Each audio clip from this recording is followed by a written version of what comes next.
Congratulations, you finally made it to 4 p.m. You know what that means. Happy hour. It's time to kick back, relax, and dive into the world of sports with the Young and Norvelle Show. Whether you're catching up on the latest scores, analyzing the big plays, or gearing up for tonight's games, we've got you covered. So grab a cold one, settle in, and let's talk sports. Here they are, Patrick Young and Terry Norvelle. I'll tell you one thing. Sometimes life, as Ferris Bueller and the boys say, it comes at you hard, fast. What do they say, Zach? Life comes at you fast sometimes, according to Ferris Bueller. As we welcome you to a Friday edition of the Young and Norvelle Show here, we'll do it from 4 to 6. I'm Terry Norvelle. Hope to hear from Patrick Young, Brent Beaird about 5 o'clock. I think we got a lot to cover. And, of course, Zachary Rothrock producing the show. Never in a million years did I think I would start the Friday before Super Bowl 59. The Friday before Super Bowl 59. Never did I think I would start the show with a little tear in my eye, Zach. A little tear in my eye. And I did. And, Zach, you're the reason. Wow. We've got the Super Bowl to talk about. Everything that falls into place with the Super Bowl. All the pomp, all the circumstance, all the rumors and all the, hey, did you know, and all the fun facts. We've got SEC basketball, a huge Saturday of SEC basketball, including Florida-Auburn to get into. I've got a bunch of Florida football offensive stats that may make you a little scared if you're a Gator football fan from the 4-game winning streak last football season. We want to talk about the Jacksonville Jaguars at the age of 30. And we want to tie that around, in 30 years, that's pretty much 3 decades, right, Zach? 30 years. Should the Jaguars that adds up, yeah. Should the Jaguars have made an appearance in the Super Bowl in 30 years? The NFL MVP was awarded. Should the Jaguars have had an MVP in 30? We got all that to talk about. We've got Brent Beaird with college sports news and notes. All that takes a back seat to what I have to lead off with today. And it hit me about 20 minutes ago. Zachary Rothrock, I didn't think it was possible that you, the man that you are, I didn't think it was possible that you could bring a tear to my eye, but you did it about 22 minutes ago. I mean, what can I say? Zach, number one, you when I walk in the building, I see this guy right there. You're on the screen. I mean, don't fight it. You're handsome. I mean, you know it. Well, everybody knows it. Your wife knows it. You know it. You're handsome. I won't fight it, sure. I look at you and I think I'm watching Mad Men again because I'm back in the Mad Men. I don't know about that. Right? I think Don Draper. I'm looking at Don Draper. And the first thing I saw, and I talked to you today, when you opened that door earlier about 22 minutes ago, I said, dude, what a great shirt. That looks like something I would wear. Yeah, I'm not so sure about that. You're dressed really nice today. You look great. And I don't mean to cut you off, but no, you're good. I probed a little further. Hmm. And what event did you tell me that you, Daddy Zachary Rothrock, what event, and I don't mean to peel your onion back if I'm getting too deep in your world, where are you going this evening, might I ask? Yeah, that's fine. Yeah, so I'm going to the father-daughter dance. Oh, God! Oh, my God. At the kids' school. Oh, God, hold on. You're going to your father-daughter dance tonight. Yeah. Your 5-year-old daughter. That is right. You know my daughter's First one. almost 25. I didn't. I recently engaged. And recently engaged, and I remember those days that just talk amongst yourself. I'm off the clip. Just talk amongst yourselves. That is the sweetest thing you've ever said in your life, Zachary. I mean, yeah, it should be a fun time. I'm relatively excited about it. She's been taking ballet, so I'm hoping that she can show me how to do the. What about you? Do you know? I have no idea. What is that State Farm commercial? Fave. Bundele Save? Bundele Save, Fave. Yeah, I'll Bundele and Save. Zach, please God, tell me. And this is one of those deals. Wifey will have to, the wives and the moms have to stay home, right? This is daddy-daughter. She's very excited to have a quiet evening at the house with no. Please God, get some pictures for next week. You're gonna get some. Yeah, I imagine we get a picture before we even go. Oh my goodness gracious! Is your 5-year-old excited?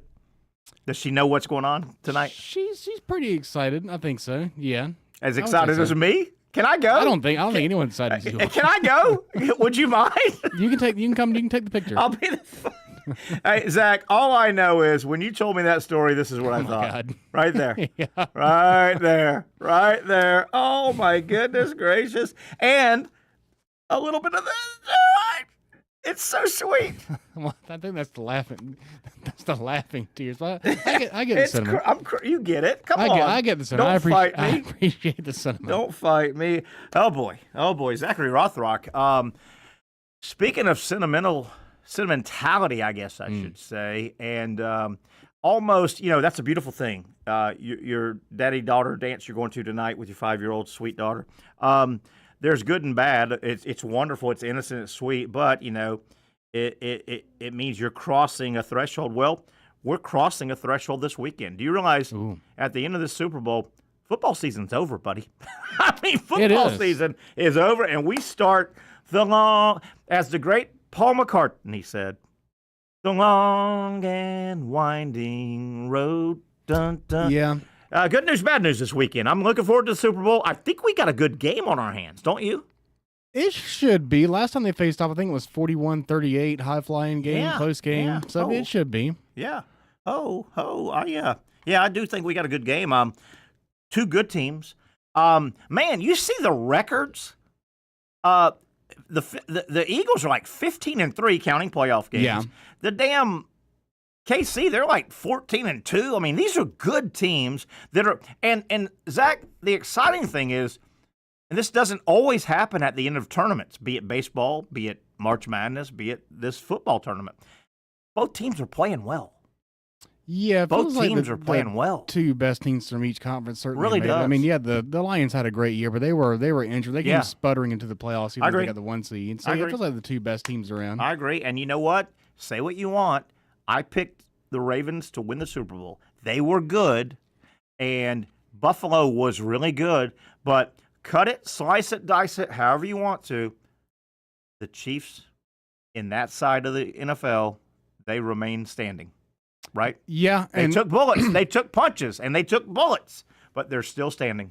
Yeah, and they evolved, and they're a different team. They're not the high-flying Tyreek Hill Chiefs. They're the run-the-ball, play defense, and then Mahomes just finds a way to pull it out of the end Chiefs, which obviously works. I think they've won 17 straight one-score games, something ridiculous like that. Unbelievable. And, I said this a couple weeks ago, not that I'm this soothsayer or anything, but, man, I have had a saying that I coined about 20 years ago, and I mean this. In games, there is generally, you have to look back sometime to find it, but in games, there's generally a play of record or even a drive of record. The drive of record, it may be one team's up by 10, and they've got the ball mid-third quarter, and if they drive this son of a you-know-what to the end zone, that's the drive. That changed the game. Yeah. With those two parameters set, Kansas City always seems to either make the play of record. Man, they need a play. Man, they really need. Damn it, if Mahomes or Kelsey or somebody doesn't make it, or the drive of record. That's what, and I guess that's what winning teams do, right? They make those plays at that time. Yeah, you got to find different ways to win and different ways to get it done. It feels like it's usually Travis Kelsey, or a lot of times recently it's been Juju Smith-Schuster for the Chiefs being the one to get it, and then the defense seems to be able to make turnovers when they need it. Yeah, Chris Jones is always getting pressure. They haven't allowed a 100-yard rusher in about that same that 17-game stretch or so. Yeah. They're a tough team to beat, but basically everyone says the same thing about this game. Basically everyone says that, the Eagles have the better roster, but then the Chiefs have Mahomes and Andy Reid. And that's what it comes down to. From the Eagles' perspective, more than anybody in the league this year, there's a chance the Eagles could play bully ball, and they could play keep away. They could get that running game going and just, shorten the game, run it down your throat, and when you've got a punishing running attack, the other team knows it. They're getting the ball run down their throat. The other team's offense knows it, and they go, we better score, and we better score quick because we ain't getting the ball back for a while. Yeah, that's why the more I think about it, the more I'm leaning towards the Eagles, because I feel like to me, their big drive is going to be whatever half they receive in, be it the first quarter or the third quarter, they got to have one of those 7.5-minute drives that ends in a touchdown. And I think they're going to be able to do that. The biggest offensive line in the history of the Super Bowl, the Eagles. Biggest average off 6'6", like 338, and a power running back behind it. They don't have a scat back. They got a tree trunk thigh power running back. I feel like Eagle fans don't deserve Saquon Barkley, but agree. Saquon Barkley deserves the Eagles' offensive line. If you're Joe Giants fan Sunday, that's awful. If you're Joe Giants fan Sunday, anywhere in any of those 5 boroughs. Yeah. Oh, my God. What are you thinking? What are you freaking thinking? Why are we so bad? Why is our GM so bad? Hey, here they are. Here they are. So, why did we let that guy go? Yeah, the GM's son was on that Hard Knocks literally telling his dad, hey, we should draft Jaden Daniels and let, Daniel Jones walk and try to keep Saquon Barkley. And the dad's just like, I know what I'm doing. Apparently you don't, Who's the other one? And I don't know if this was true. There's another franchise. Was it the Jets?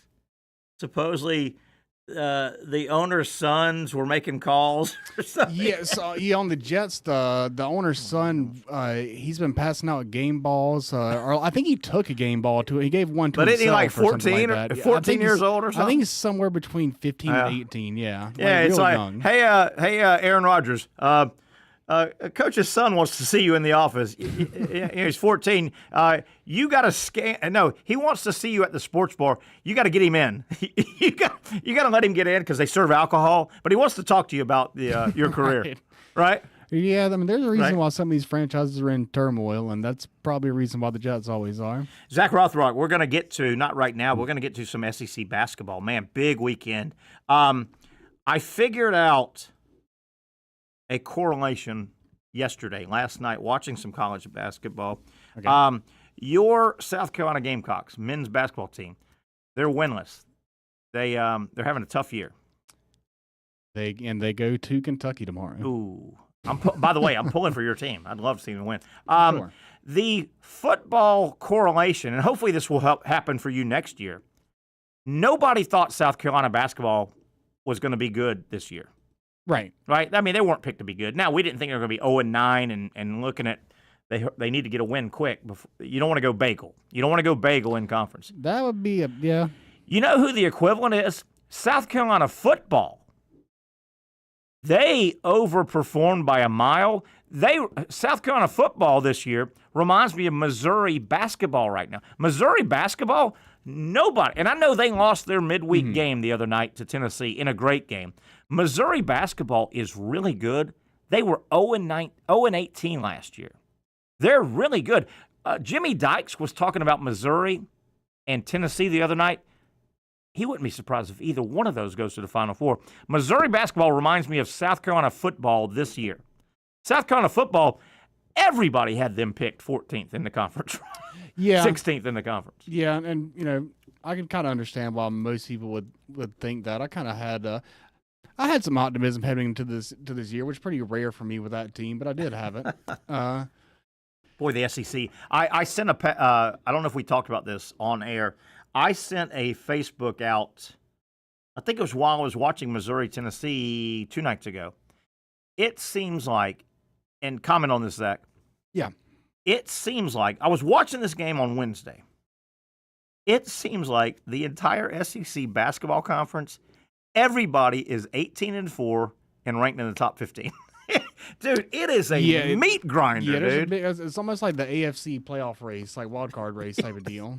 Yes. All right, Zach. Let's. I want to lead this first segment off. Obviously, Super Bowl Sunday. It's the dominant. Gosh darn! I mean, take the religion holidays out. I don't want to talk down to anybody that's into religious holidays in our country, Thanksgiving and Christmas and Easter and things like that. I mean, this is the big day in the United States. It's a big day around the world. Super Bowl Sunday, right? I mean, it is the big day. So let's talk some Super Bowl news and notes and things. And Zach, jump in. I've just got people have been doing this all week, and they'll do it all weekend. But hopefully a couple of these are, wow, I didn't hear that. Eagles Super Bowl. This is the 5th Super Bowl the Eagles have appeared in. They're 1-3 going in. So they've played in 4. They're 1-3. Yeah. So they're trying to get a win to get that second win. Kansas City. They will play in their 7th Super Bowl. They're 4-2 right now. They're 4-2. Thank you, Patrick Mahomes. Remember, they won one way back in 1970, I think, over the Minnesota Vikings. Hank Stram, and you see those on the film, NFL films. But KC 4-2. The Eagles 1-3. Somebody wins, somebody loses Sunday. Did you know that in the history of the National Football League, the Kansas City Chiefs and the Philadelphia Eagles have played 10 games in the regular season? Care to guess what the record is? 10 times. They've played non-playoff, non-Super Bowl, obviously.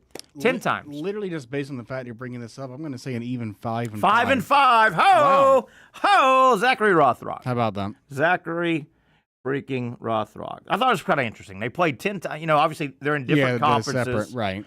But 10 times overall non-playoff, which their playoff would be a Super Bowl. And they've met a couple times, obviously. This will be the second time. Which franchise, Zachary Rothrock, do you think has a higher Forbes valuation? Valuations are I guess, sales potential. Maybe do you own your stadium? Do you own the land? If you sold your franchise today, what could you sell it for? Which franchise, KC or Philadelphia, do you think has the higher current monetary valuation? Man, that's tough. Between these two teams, I would have to imagine they're both in the upper echelon, the upper fourth of teams. I'm gonna guess Kansas City just because of the recent success. Well, let me slow you down. Your first assumption is wrong.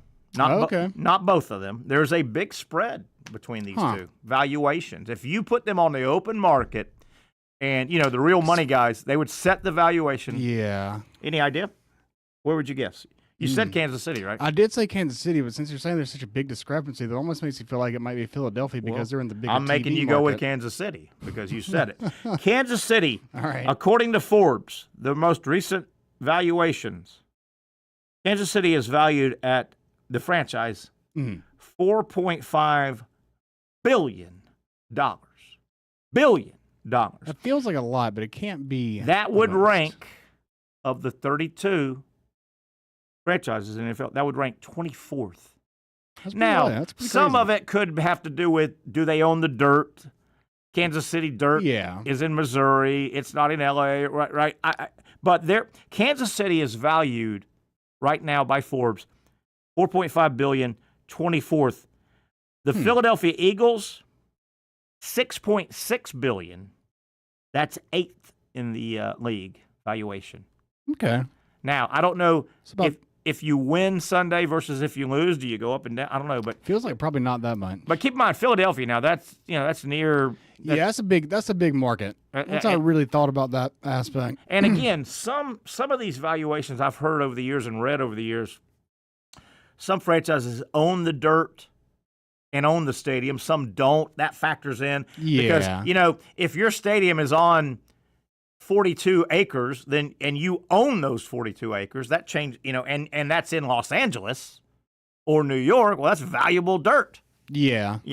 But 24th Kansas City valuation, 8th with the Eagles. So so far, do you like my Super Bowl news and notes and primer? I do. These are nuggets of wisdom that I did not know. So you can drop tonight at the daddy-daughter dance when you go get some punch that will not be spiked, right? The punch will not be spiked. I would imagine not. Well, when you're sitting around talking and you're trying to wager and throwing craps against a wall with another dad making some money on, you shouldn't do that, by the way. Don't throw craps against a wall at the daddy-daughter dance, okay?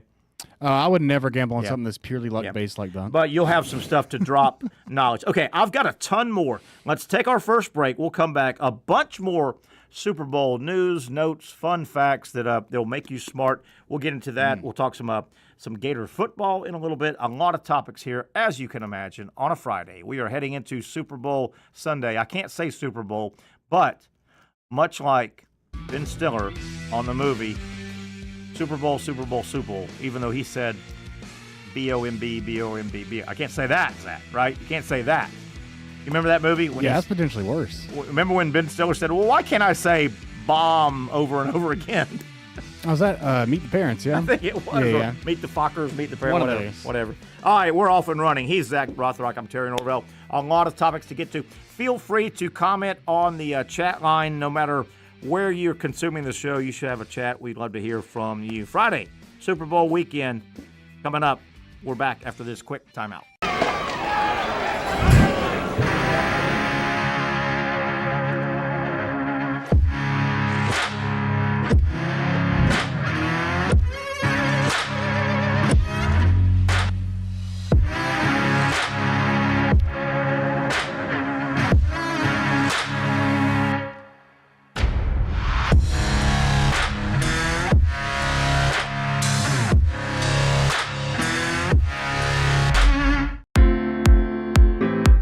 At Southeast Orthopedic Specialists, we know pain and injuries can stop you from doing what you love.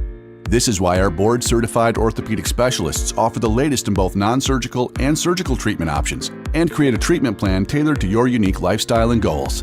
So, whether it is a sports injury or that nagging pain that's keeping you from doing what you love, our team has the right treatment for you. For more information or to schedule an appointment online, visit our website. Finally, a family atmosphere, kid-friendly restaurant with a real sports bar feel. Bricks Jack's Beach features all of that and a large, climate-controlled covered patio with misting fans and heaters for all seasons. Mix in an extremely diverse menu that features the most quality and affordable steak at the beach, and there's no reason not to enjoy your next lunch, dinner, happy hour, or big sporting event at Bricks Jack's Beach, 300 2nd Street North in Jacksonville Beach. See you at Bricks Jack's Beach. You really got to hand it to him. Hold on. The previous play is under further review. I'm not sure what he could review, but okay.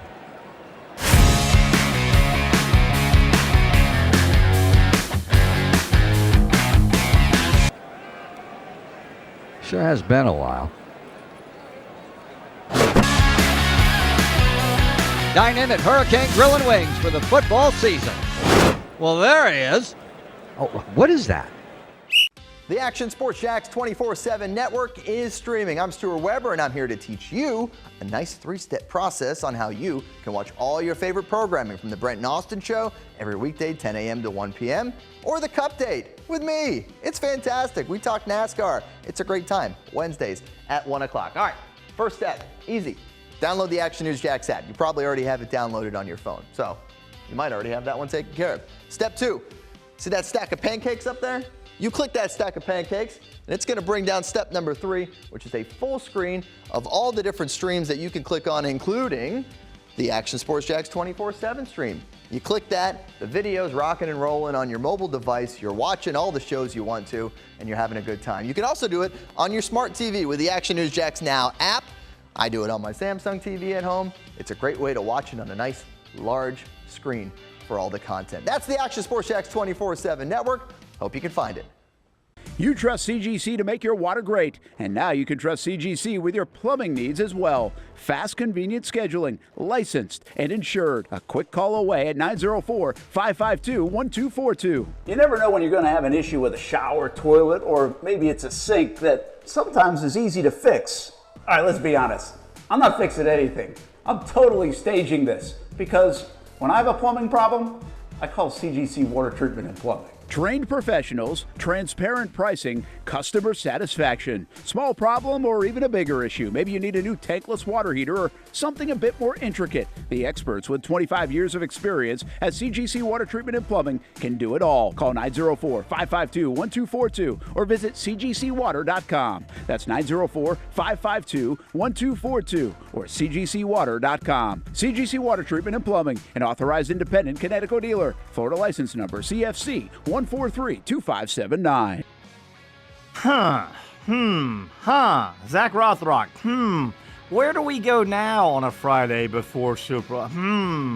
I don't know. What do you want to talk about the Friday before the big game? Zach, what do you think? I don't know what you're insinuating. I just don't know where to go with this show. I don't know. But you can always do well by going to Super Bowl trivia, news and notes, right?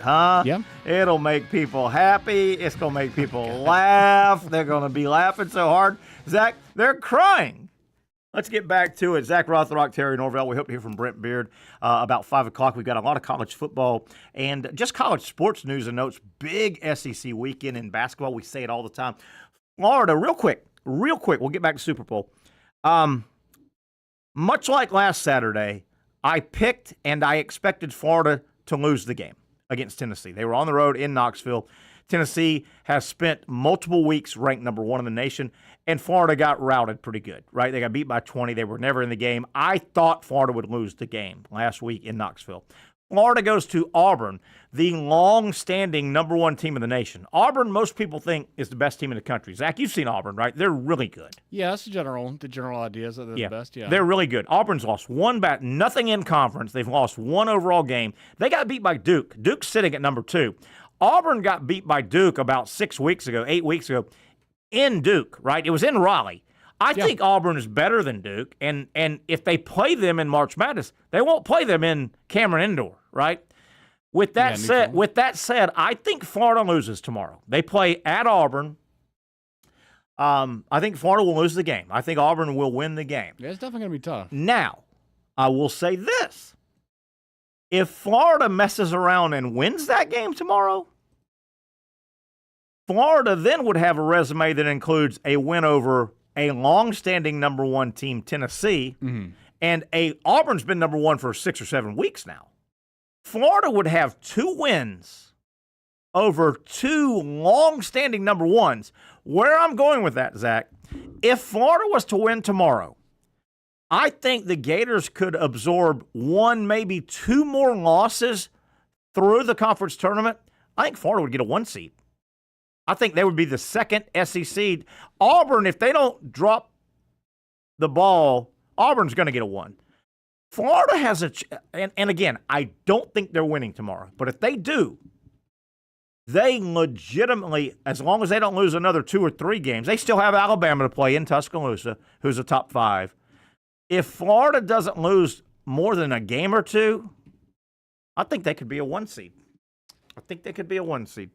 Yeah, I'm trying to see if it's ever happened before where the same conference has had multiple 1 seeds. Do you know off the top of your head? Yeah, it's happened. So it has? Okay. It has happened. Now, I could see you in there thinking. I was pondering. I could see, it was almost like this was you. I could see you doing that. Yeah, I was pretty sure that it had. It was Big Ten, I think, did it? Yeah, I think it's been done. 2021. It's been done a couple times, I think. Well, I think that was most recent. Okay. I do know the Final Four has had 3 teams from one conference before. Yeah. The Big East, I know, had Villanova, Georgetown, and St. John's one year, I think it was. And it might have been done once or twice, but no, there have been more than one seed. It's rare. Right. Florida could do that. I don't think they're winning, though, Saturday. Auburn's good. Auburn's good at home. They're the best team in the country. Yeah, I mean, it feels like it's really tough to win in this conference on the road. So I mean, that would probably be about I could be overlooking something here. That'd probably be about the most impressive win in the conference could be so far this year if they were to pull that off. Especially they did it in big fashion. Yeah, could really be. So a lot of basketball tomorrow. Most of it coming really the big games in the SEC. Right now, it looks like college basketball. And there's going to be some wins and some losses, and you can move a team in and out. But right now, there looks like there's two real tiers, if you ask me. And I think if you ask most basketball knowledgeable people, the one tier of whose best chance to win, I think the one tier, I would put one team in it. I think Auburn is better than everybody. If everybody plays 100%, there's no crazy calls, there's no crazy injuries during the game, I think Auburn's the best team. Best team doesn't always win tournament play in any sport. The best team doesn't just go through, particularly a one and done. Not a series. It's a one and done. Yeah, in March Madness. You got to win 6 games. No matter what happens, you can slice it, dice it. If you make March Madness, if you win 6 in a row, you're the national champion. It doesn't matter what bracket you go to. It doesn't matter where they send you. It doesn't matter if you're a 14 seed or a 1 seed. If you when you get in March Madness, somebody's going to win 6 in a row, and they're the national title. Only one's going to do it. With that said, if I had to tier them up, Auburn is in the top tier, and I don't think anybody else is in that tier. I think the second tier of potential national title teams, Duke's in there, Alabama's in there. I think Florida's in there. Tennessee's probably in there. Iowa State, they've lost a couple games recently. There may be an Iowa State and 1 or 2 more. And that's where, unless we've got a crazy upset, that's where your national title's coming out of. That's where your national. Yeah, that makes a lot of sense. Yeah, I'm not sure, even Michigan State, I'm not sure the Big Ten has one. I'm not sure the Big Ten has a team that can win it all. I think can win it all. No, they're the football conference now, and the SEC is a basketball conference. You shut your filthy mouth. But no, I think the preponderance of big favorites to win it all is going to consist of multiple SEC teams. I think I would you be surprised if somebody out of this group won the national the March Madness? Oh, no, definitely not. Auburn, Alabama, Tennessee, Florida. No, definitely not. Neither one of those. Texas A&M knocking on the door a little bit. I mean, yeah, and depending on how the seedings play out, I think Missouri, at least 2 of them are making the Sweet 16. Yeah, it's going to be fun. It's going to be a situation where, again, Greg Sankey will not like it, but he actually will like it. I see 2, maybe 3 games deep into March Madness where SEC knocks out SEC. And you hate that. Yeah. You hate that, but when you peel the onion back, you go, dude, that speaks to our conference, man. We had Alabama in the Sweet 16 knock out Mississippi State, who has been ranked 15th all year, right? Yeah, I mean, when you get so many teams in, it's just a matter of the numbers. Mathematics. Yeah, you can't hide them. The committee tries to, particularly the first 2 rounds, right? The Thursday, the first weekend, Thursday, Saturday, Friday, Sunday. The committee does a pretty good job. They try not to put conference versus conference, same conference, in the first round or the second, right? But once you get past that first weekend, you're down to 32 total slots. Mm-hmm. And there's a good chance there's going to be 9 SEC teams still standing. Well, you can't hide each other. 9 of 32, you're going to play either that following Thursday or that following Saturday, right? You're going to knock each other out. Like it. Yeah, it feels like it. Yes, I mean, I think there's a decent chance they get at least 2, maybe 3 in the Sweet 16. Yeah, but it's going to be hard to get past that. All right, we'll get back to some college sports with Brent Beaird in a little bit around the top of the hour. Where are we at here? About 4:30. Yep. Let's get back to some fun Super Bowl. Obviously, this is our last day to do Super Bowl fun facts, and we just want to make you think a little bit, right? All right. Make you think a little bit. TV markets. Kind of gave this away a minute ago, but obviously, Zach, which TV market is bigger, Philadelphia or Kansas City? Got to be Philadelphia. Philadelphia, the 5th largest TV market in the country. That's big. That big boy. Those Phillies ain't doing nothing but watching TV. Go get a job. So would that be New York, L.A., Houston, Chicago? I would guess. Yeah, right in that area. But they're 5th. Kansas City, 24th. That's still big, but, I mean, that's not big boy big. Yeah. Kansas City. And I got to believe that Kansas City area, they probably do like Jacksonville. They probably encompass. Jacksonville. Duval, yeah. Yeah. Jacksonville likes to reach out and encompass. They're down in damn Clay County and St. Yeah, John's. when I cross into Jacksonville city limits, I'm still 40 minutes away from my house. I'm just right in the middle of it. Exactly. I thought this was interesting. Here's a little nugget for you. How many times in a championship game or series, I'll be fair, setting a how many times has the Kansas City team and the Philadelphia team been the last two standing and they played in a championship? How many times, including Sunday? Well, this would be the second. I'm going to assume that potentially the Royals and Phillies played each other at some point. Nice. Nice. Very nice. I like where you're going. Can you say 3? Say 3. Yeah, I'll say 3. Third time that Kansas City and Philadelphia, those cities, those teams would get together for a championship. Sunday is 1. 2023 Super Bowl was 2. And they met in the 80 World Series, 1980 World Series. That was back then. Yeah, back then. But some people were still alive then. I know you can't believe. Can you believe somebody was alive in 1980? Yeah, someone had to be there to document some of this Who stuff. was alive in 1980? I don't know. I was 15 years old in 1980. You shut your filthy That's the mouth. 1900s. You shut your filthy. Well, I did have a covered wagon that I went to school and back, and I didn't have shoes there for a while. Finally got shoes. Right. I thought that was pretty. Okay. Speaking of, the game Sunday is played in the Superdome. New Orleans in the Superdome. Zachary Rothrock.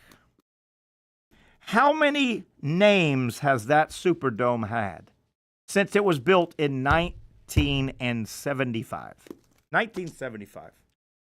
How many different names? I think I can think of 3 off the top of my head, so I'm going to say 5. Do you want to name any of yours? And I'll kind of check them. There was Mercedes-Benz. 1. I think it's the Caesars right now. 2. I feel like it was just called the Superdome at one point. I need more than that. The New Orleans Superdome? You're like with no type of sponsor? I'm going to give you a loss, but very close win. It originally was just basically named for years the Louisiana Superdome. Louisiana Superdome, gotcha. In Louisiana. I'm giving you a win on that. I feel good. And you're taking your daughter to your daddy-daughter dance tonight. Yeah, you scored points. There you go. The Louisiana Superdome. Then it went Mercedes-Benz. How much money did they pay for that? And then Caesars, as in Caesar's Palace. Yeah. How much money does? Oh God, 3 different names. Yeah, does Caesar actually live there? Have you? I think so. Have you ever been in there? I've been in the damn thing. It's a monstrous size. No, I've never. You talking about Vegas or New Orleans? Superdome. No, I've been to neither. The Superdome. No. It is a big. You know what? I'm sure. It is. I'm sure. It actually. It's so big, and I was in there for the '96 Florida State National Championship game, Sugar Bowl. Winner won. Florida. Steve Spurrier won us. Oh yeah. I was there for a week doing radio. Great setup, by the way. That Hyatt Hotel, they have a tunnel, a covered tunnel that goes from the Hyatt lobby into the Superdome. So if you're staying in the hotel, you can go to the game, and you don't have to go outside. That's a good setup. It's great. It is actually so monstrous. It doesn't set up great for football because the field is in the middle of obviously the floor.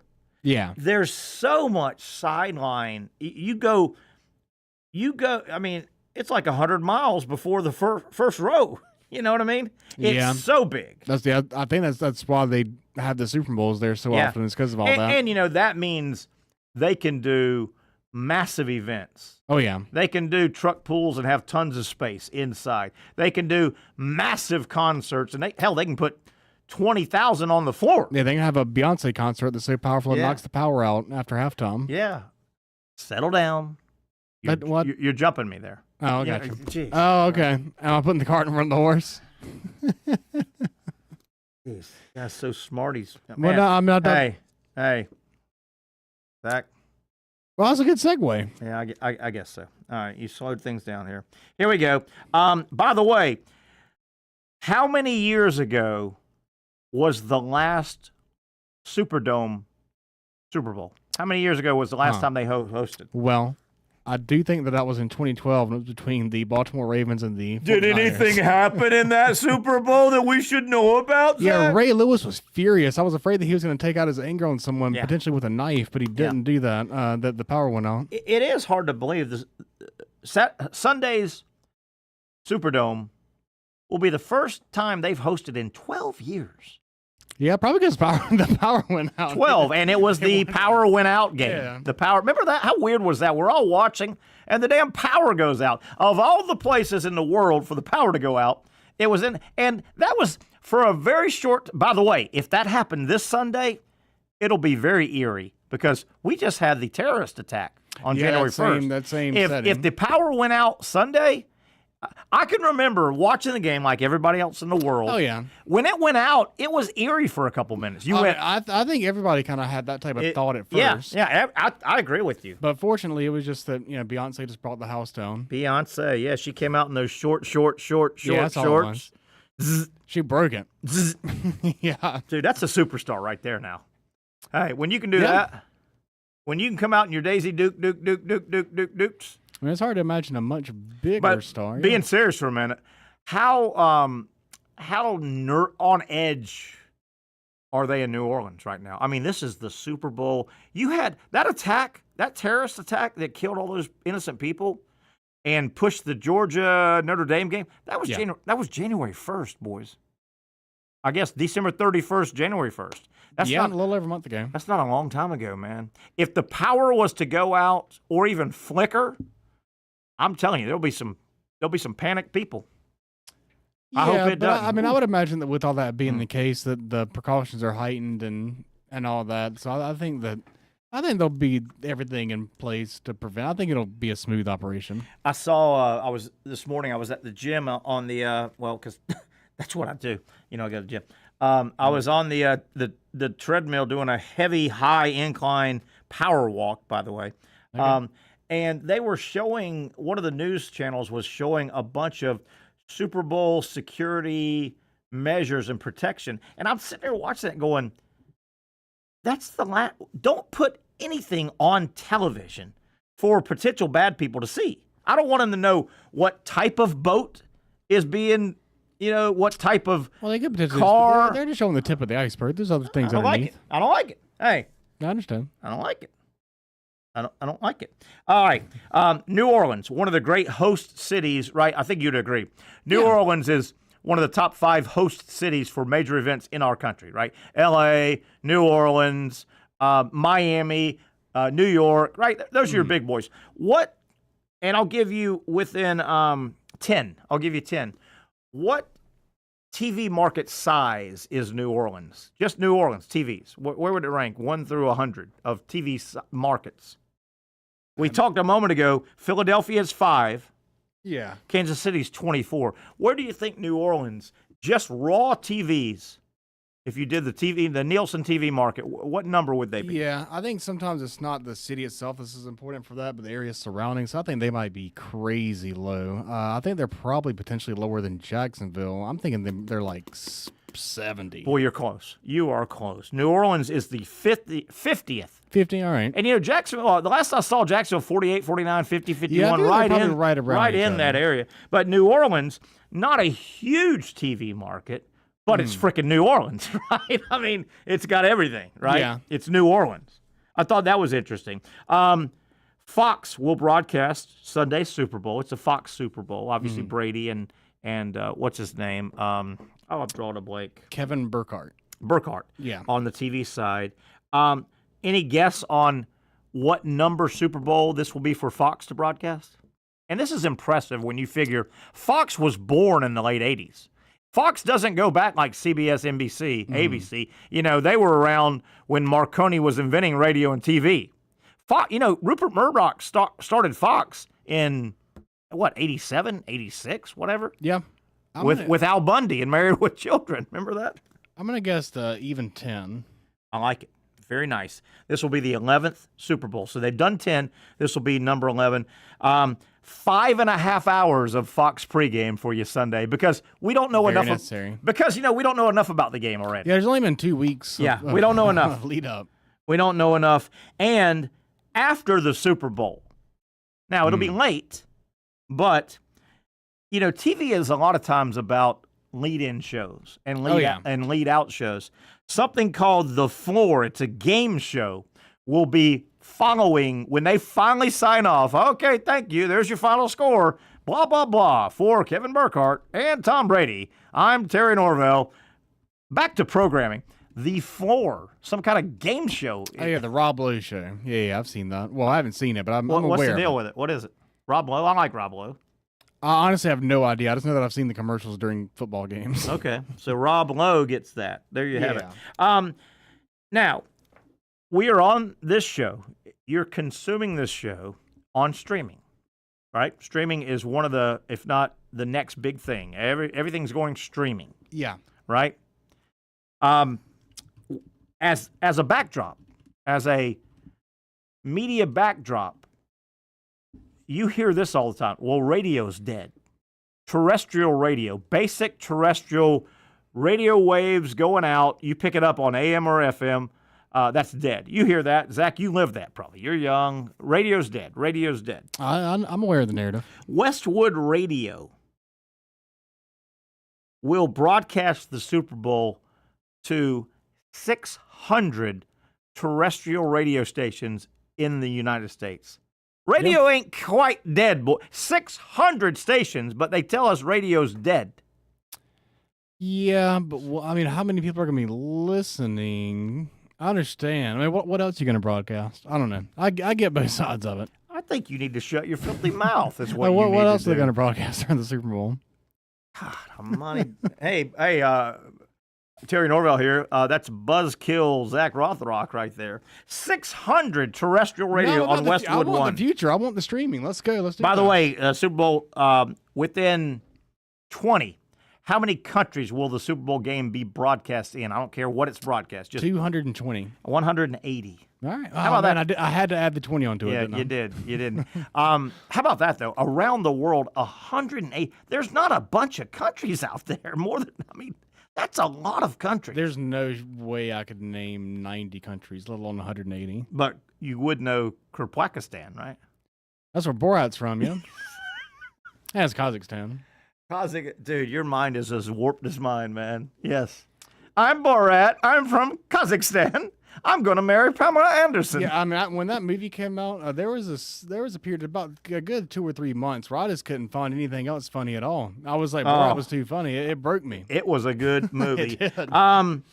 Andy Reid will be the 5th coach.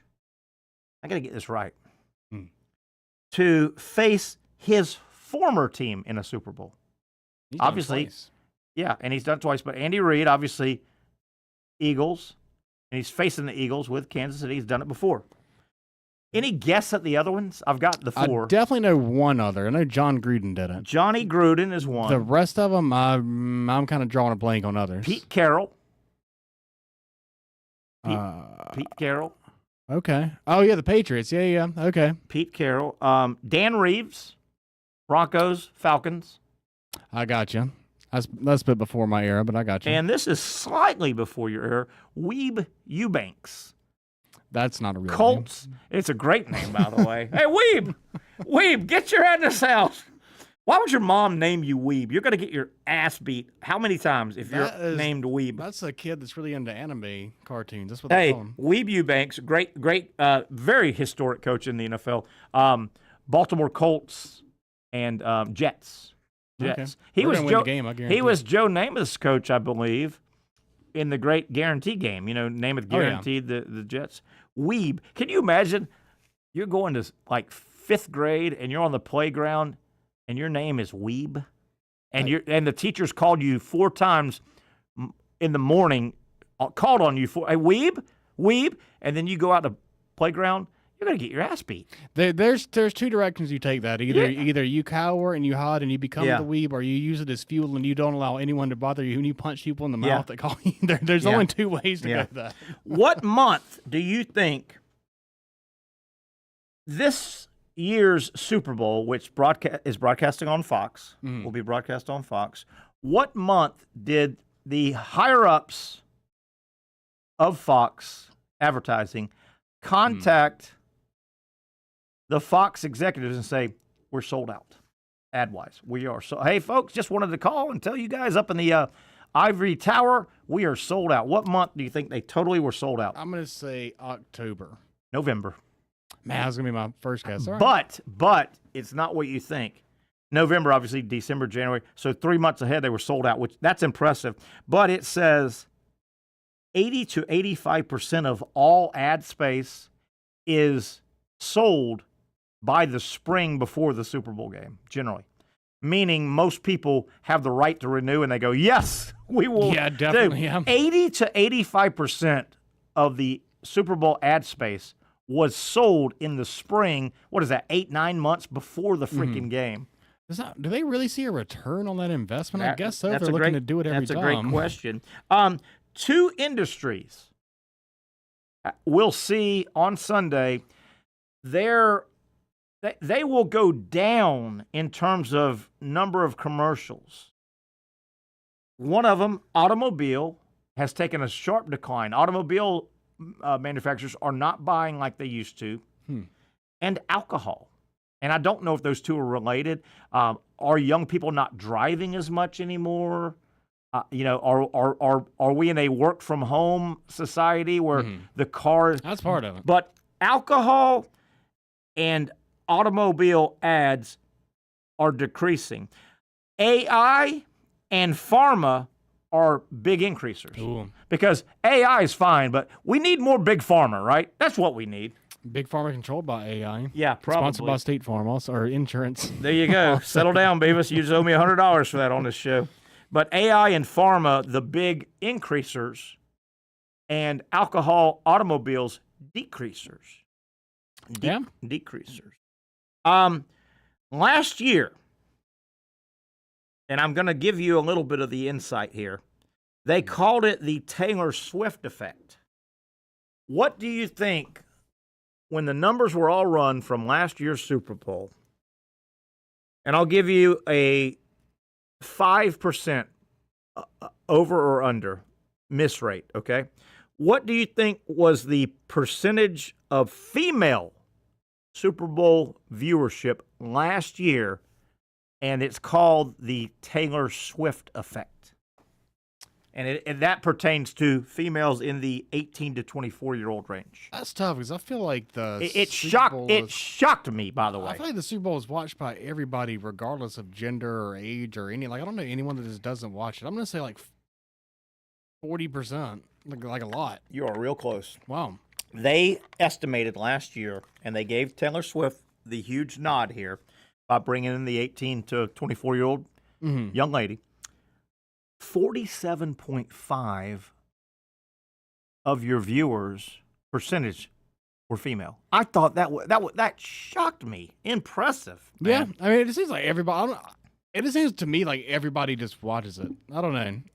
All right, let's stay with percentages here. This is Super Bowl fun facts. It's Friday. We only have a little over an hour before we will not talk again. The Super Bowl will be played, so this is our final fun facts this week. It's been fun. I hope you've enjoyed it.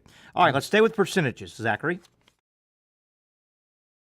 What percentage of the viewing audience surveyed from last year said the game was their main focus? What percentage? They watched for the game. What percentage? Yeah, 30%. 43. Ooh. Okay. 43 said they watched the Super Bowl for the game. Who's winning, who's losing, I'm watching the game. How good is it? 19% said they were tuning in for halftime. Yeah. And the rest are 17%, very close to halftime, was the ads, the commercials. I thought there's a missing number here. The commercials. And there may be miscellaneous, a bunch of miscellaneous answers. 43 watched for the game, 19 for the halftime performance, and 17 for the commercials.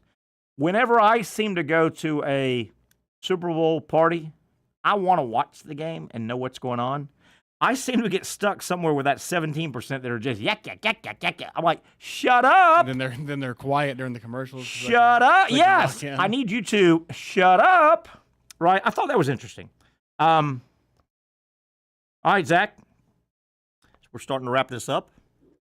Where are we at here? Yeah, we'll get to Brent Beaird around the top of the hour. I'm going to give you two choices.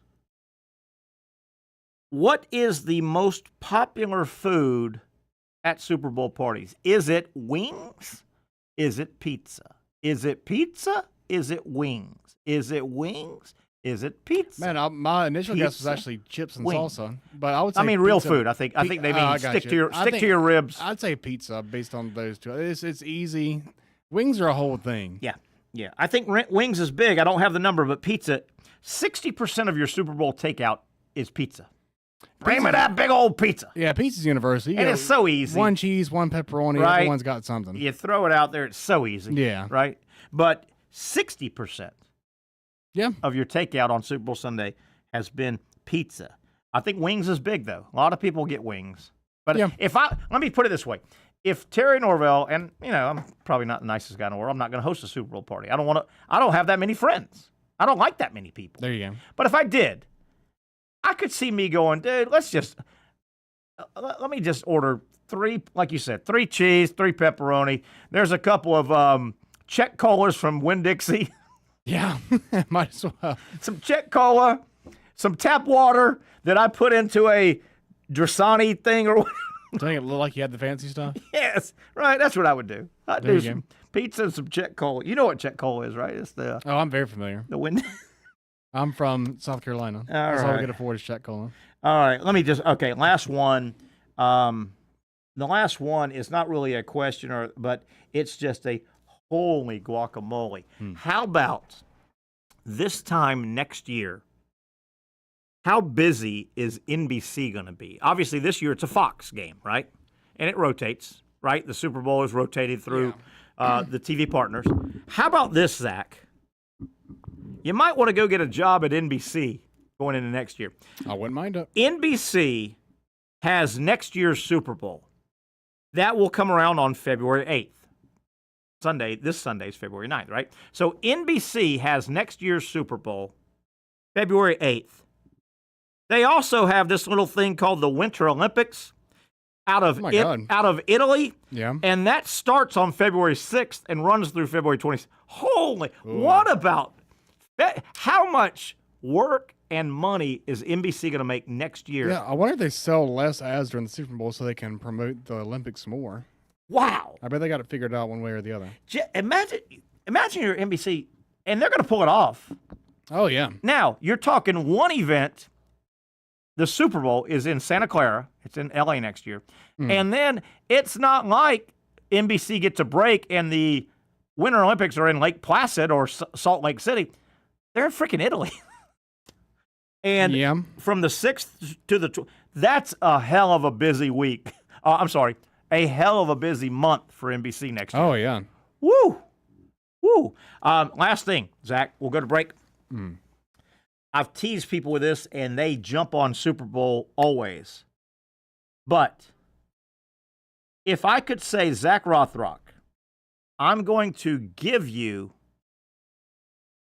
the entire Super Bowl portfolio.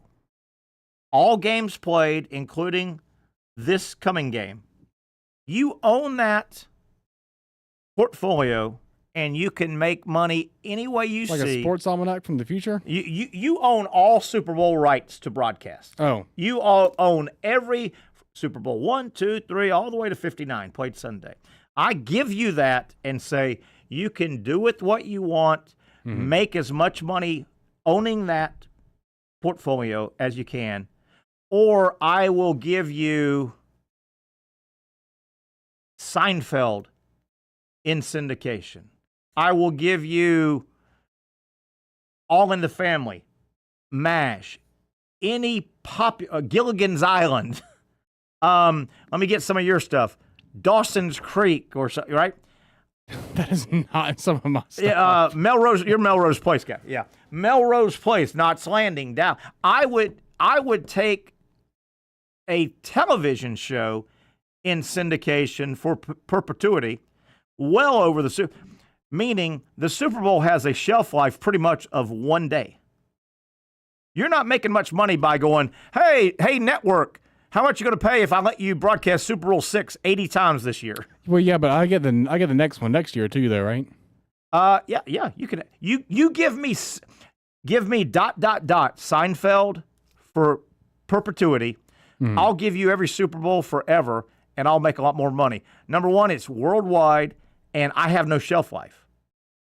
After Sunday's Super Bowl, that Super Bowl is not going to make you a whole lot of money. Oh, okay. Yeah, but I think so. Give me syndicated TV. I think your argument works in the short term for the first 10 years, but eventually Seinfeld's going to fall off, and the Super Bowl is going to keep. If I get Seinfeld will never fall. Those type of shows. If I get the Super Bowl every year for the rest of eternity, I'll take Super Bowl's going to win. I'll take Seinfeld in syndication forever. People in the year 2200 are not going to be watching Seinfeld. Well, are you that confident that the United States football will be at that level? It'll be really different, but yeah. Yeah, it may not be. Soccer may. What if soccer finally took over, like they say? I don't think so. I got you, buddy. I got you, Daddy. I got you. Well, no, I think there's. I think it's hot far little shirt you're in there. More likely, I don't want to get. There's gonna be AI. There's gonna be AI football players playing each other. And that's what it's going to be for the Super Bowl, and that'll be watched more than Seinfeld. I love Seinfeld. Give me a syndicated, massive TV show. I think if you Gilligan's Island's still being broadcast. I think your same argument, but with the Marvel movie franchise. I think I would take the Marvel movie franchise. Don't nerd this up. Why are you nerd? You had to nerd it up, didn't you? Well, I love Seinfeld. Seinfeld's probably my second favorite TV show I've ever watched. Isn't it great? What's your first? I really like The Office. Oh, it's good. Office. Yeah. I think The Office is a lot like Seinfeld. Oh, yeah. It's kind of like a more modern version of it in some ways, yeah. The Office, what Seinfeld did that is hard to do, MASH did this, there are about 5 or 6 core characters on Seinfeld, on The Office, on MASH, that they could carry the episode by themselves. It could be written around Newman.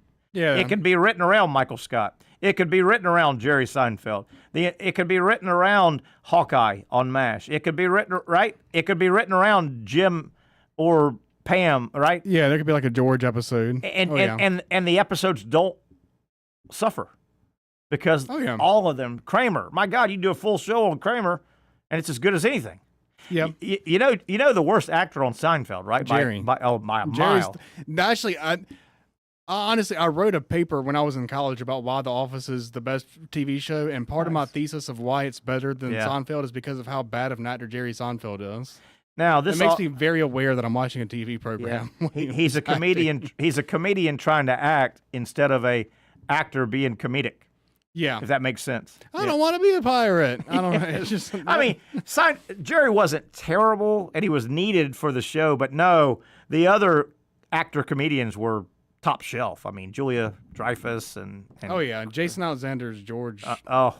Real good. Oh yeah. And as we break, that explains why you, when we were talking about Liam Cohen, and the best description I can give of Liam Cohen, the new Jaguars head coach, he's likable, goofy, and you said a lot like Michael Scott. Oh yeah, Michael Scott. Yeah, you said a lot like Michael Scott. Yeah, that's who he reminds me of. Well, I think best case scenario, he is Michael Scott. Yeah, I think if you're a Jaguar fan, that's what you want. Yeah, Michael Scott could win some games, couldn't he? Michael Scott, he liked.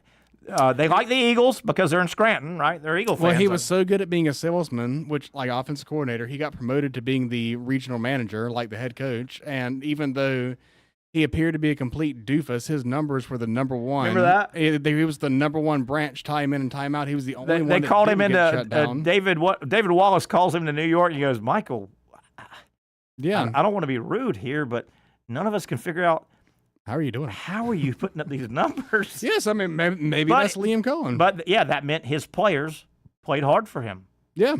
right? Yeah, Right? 100%. I like it. That can be Michael. All right, 1 hour down, 1 to go. We're closing in on our final hour before the Super Bowl. Really looking forward to the game.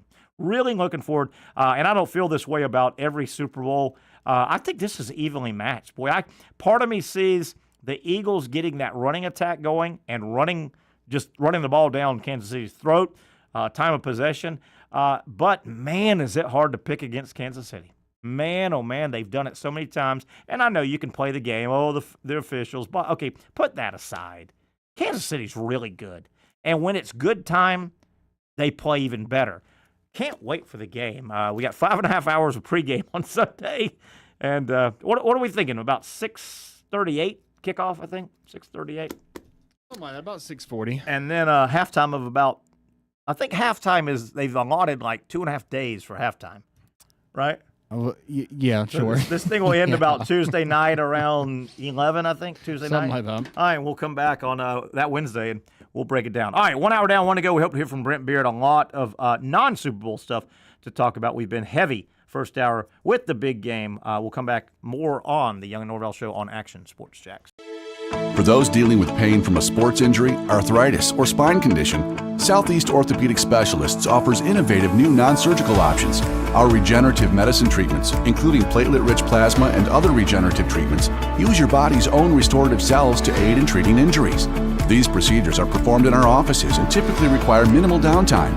If you want to get back to doing what you love, our regenerative treatment options may be right for you. For more information or to schedule an appointment online, visit our website.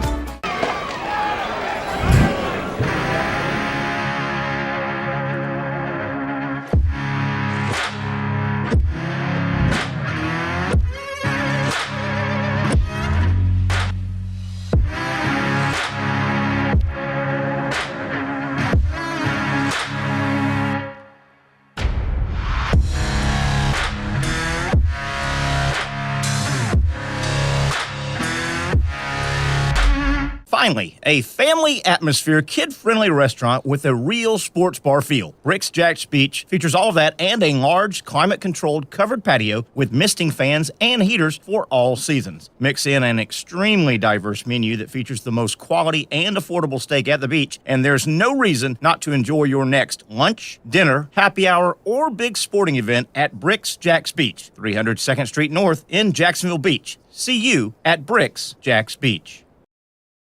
You really got to hand it to him. Hold on. The previous play is under further review. I'm not sure what he could review, but okay.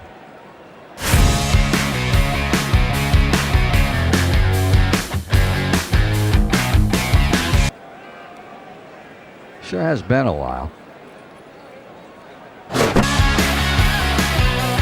Dine in at Hurricane Grill and Wings for the football season. Well, there he is. Oh, what is that?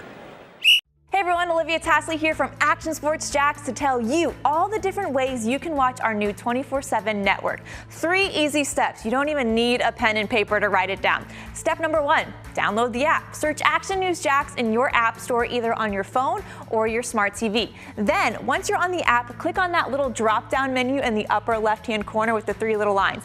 That'll show you these options, and boom, right here, click Action Sports Jacks 24/7, and you will be brought to our continuous stream channel.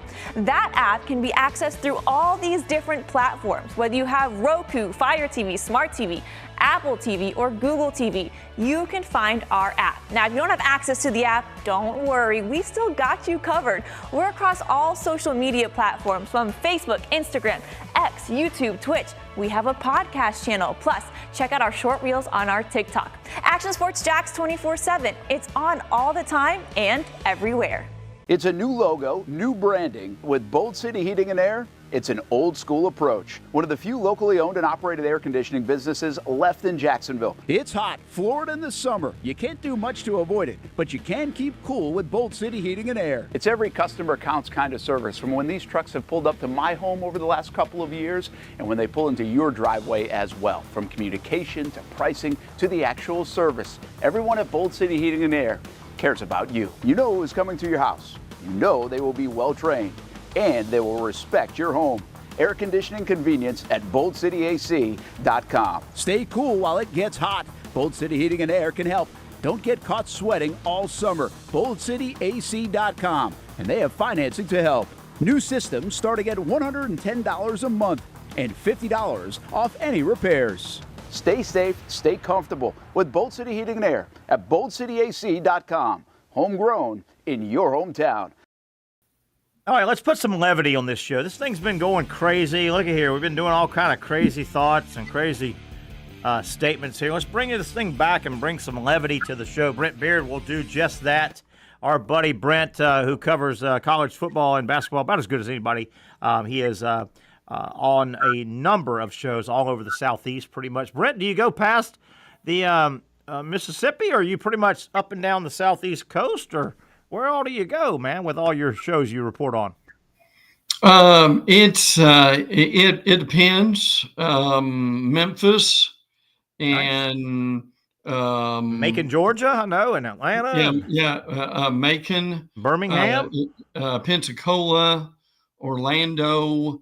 I do a podcast in Canada. With a guy named Gabe Morency, who is at the Super Bowl, obviously with Shane Matthews on Thursday morning. You forgot to tell your brother in Birmingham, right outside of Birmingham. Your brother, you remember him? Your brother. Yeah, I was on with him today, as a matter of fact. So when you're doing the Canadian thing, y'all talking hockey, eh? Good day, eh? Yeah. Hockey, eh? Yeah, absolutely. I was intrigued by what you were saying about Seinfeld.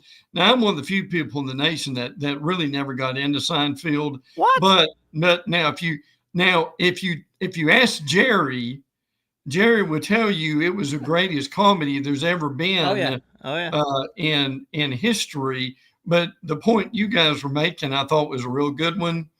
Now, I'm going back a bit, but when Matt Dillon was out of town in Gunsmoke, you had Festus and Newly, and Kitty and Doc, who actually were able to carry the show.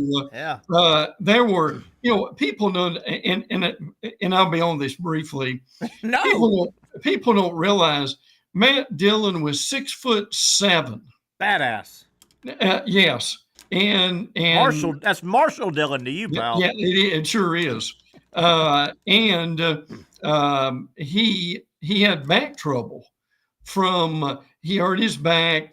There was a lot of, now imagine this, Terry, there was a lot of horse riding, and there were times to where he'd do a show and his back would be so bad he had to miss the next one, or they had to delay it for a while. Or Miss Kitty had to give him a massage. That Miss Kitty, I tell you. That's right. Boy, that Miss Kitty, she wore that bustier, I think they call it. And she ran that tavern, if you know what I mean. She did. Yes, she did. Hey, she? that whiskey, Zach, Miss Kitty ran the tavern on Gunsmoke, right? Yeah, yes. And, whiskey house, right? So you could walk in those whiskey doors and sit down. But, Zach, they had some stairs in the back. I don't know where the stairs were going. Yeah, but Miss Kitty ran Miss Kitty ran the upstairs as well, if you know what I mean. Some off-camera insinuation. It was an odd, because that would, listen, this is hard to believe, and this probably will never be broken.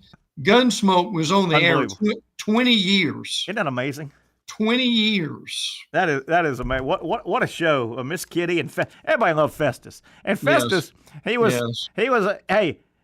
such a cowboy. Any cowboy can ride a big old horse. He rode a donkey, didn't he?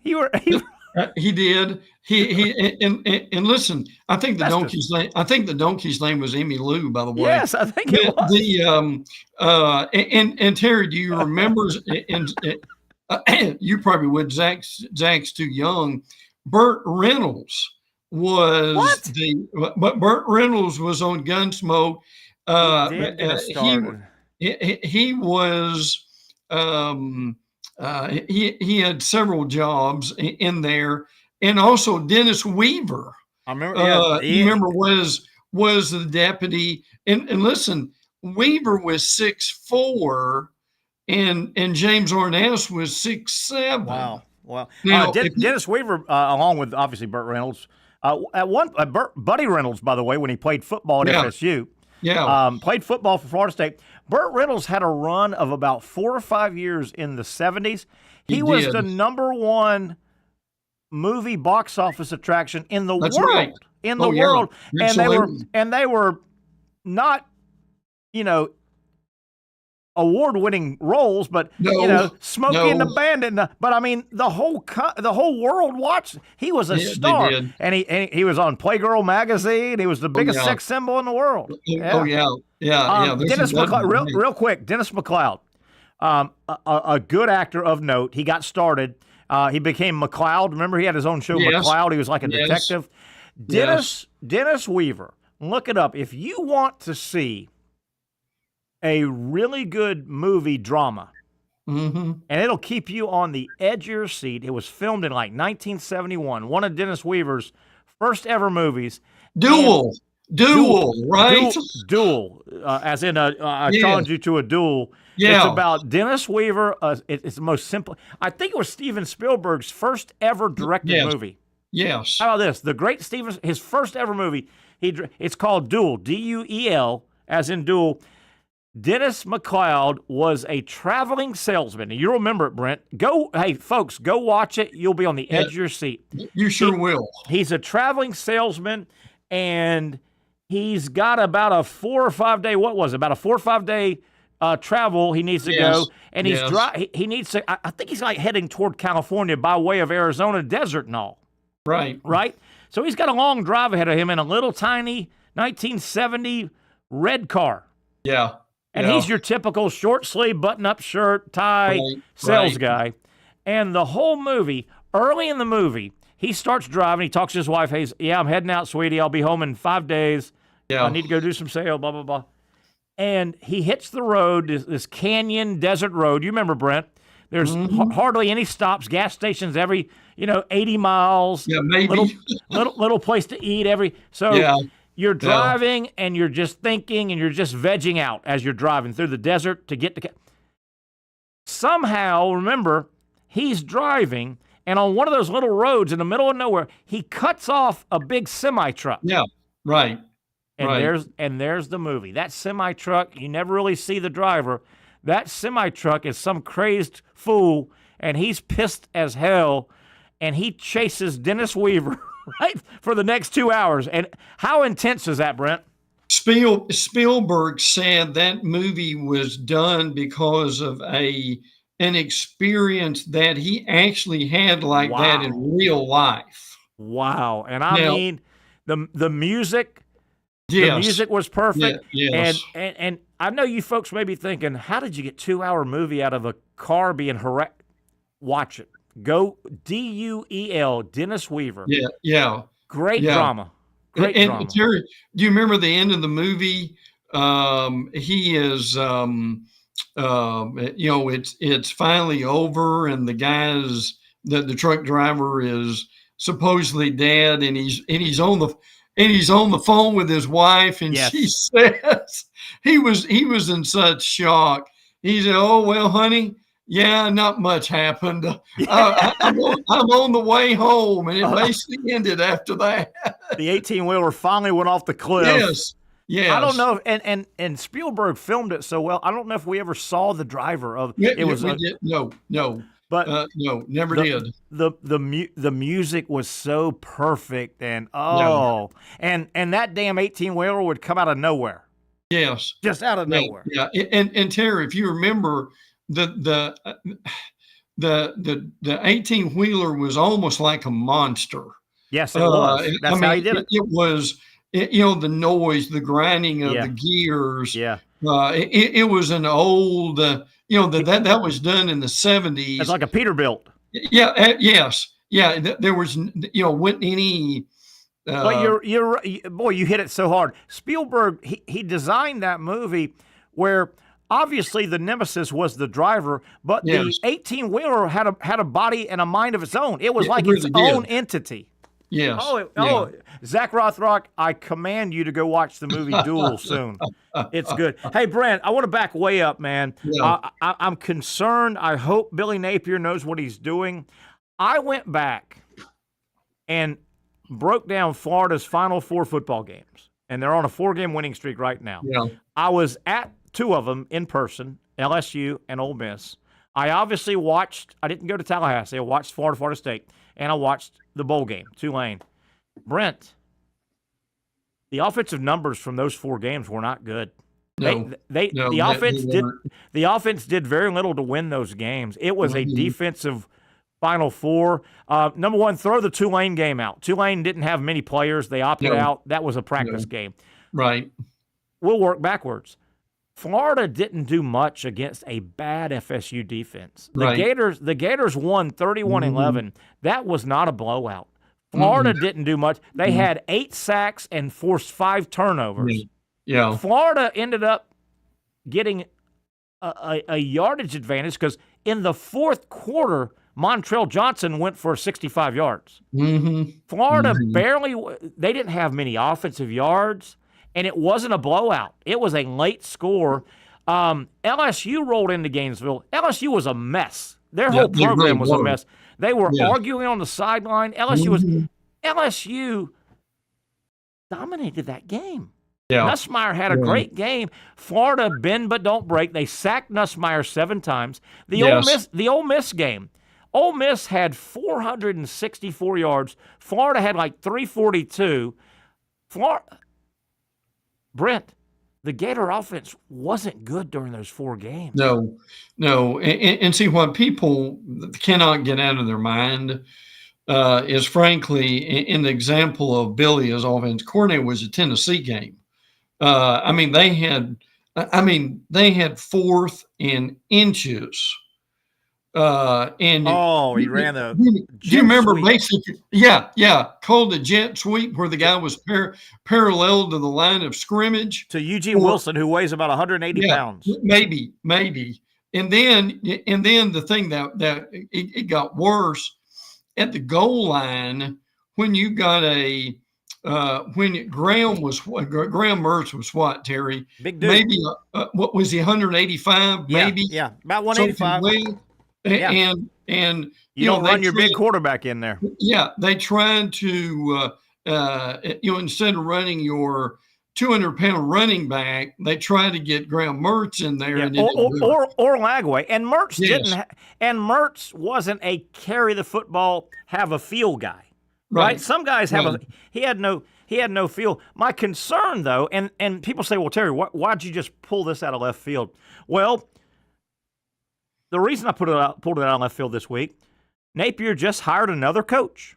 Yes. And he hired a defensive coach. He's not going to make any moves on offense. We know that now. Yeah. The only chance he's got, I think, is please God tell me that he's going to at least redelegate some assignments. He's got to delegate game day stuff, and he's got to hit. Because I just don't think going into year number 8 as a Division I head coach and play caller, I just don't think, year 8, I'm going to figure it all out. I think he needs help. He better delegate, and he better hit home runs. Because, Brent, I don't think he's hiring anybody to help him on the other side. Do you? Yeah. No, and particularly at this point, unless something happens that we don't know about. But look, and you did detail it a few minutes ago, they won all those big games because of their defense. Absolutely. Yeah, I'm absolutely would say they won the LSU game because of their defense. They had Nussmeier going into that game. Nussmeier, I think, had been sacked like 6 times on the entire season. And then they did what they did against him. That made a big difference. Well, I remember sitting in the press box the Ole Miss game. Yeah. Florida got the ball twice midway through the fourth quarter and then late in the fourth quarter.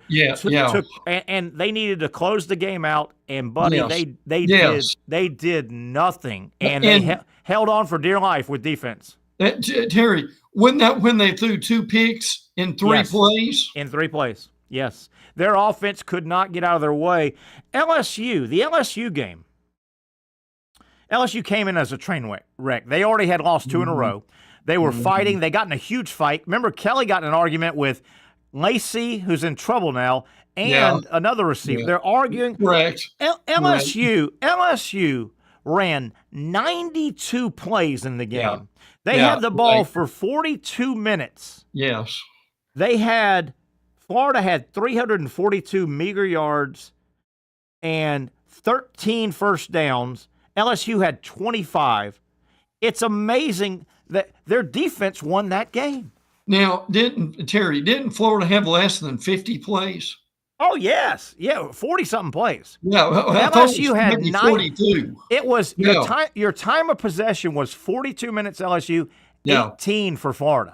Right. And they had like 42 plays. LSU had 92 snaps, and Florida's defense bent, but they didn't break. They've got to now. If Lagway develops, Lagway may be too good for Napier to fail. I don't know. He could be. But Lagway's got to get better. Lagway's not ready right now to be a star. I agree with that. No. And he's got real potential to do it. Now to me, I agree. The thing that's got to work for them on offense, their offensive line's got to be better, and they've got to be able to run the ball. And we know the young running backs they had last year, and those guys really showed some potential, but that's going to be really important for them now. Gerald Chapman is staying as a D-line coach. He signed a contract. Now, Belay, who comes over, the new guy, he was at Bama. He was at Washington. I mean, I think he'll be okay. But again, and the thing I harp on now almost every time when we talk about Florida is this special teams has got to be better. Yeah. Or again, that's going to cost them a game even too during the season. That's where I go. The poor clock management, the poor game management, the poor feel for the game. Why are you running double reverse passes when you're running the ball down FSU's throat? Right. The 10 or 12 people on the field, that's happened so many times it's an epidemic. That should happen one time. That should happen once a year to every team. Yeah, in the first game. In the first couple games, yes. Yeah. Can he clean all that up? Because Florida, just by the nature of the SEC, you're going to be in 3 or 4 games where you can't make those dumb mistakes, or that's going to cost you the game. Sure it is.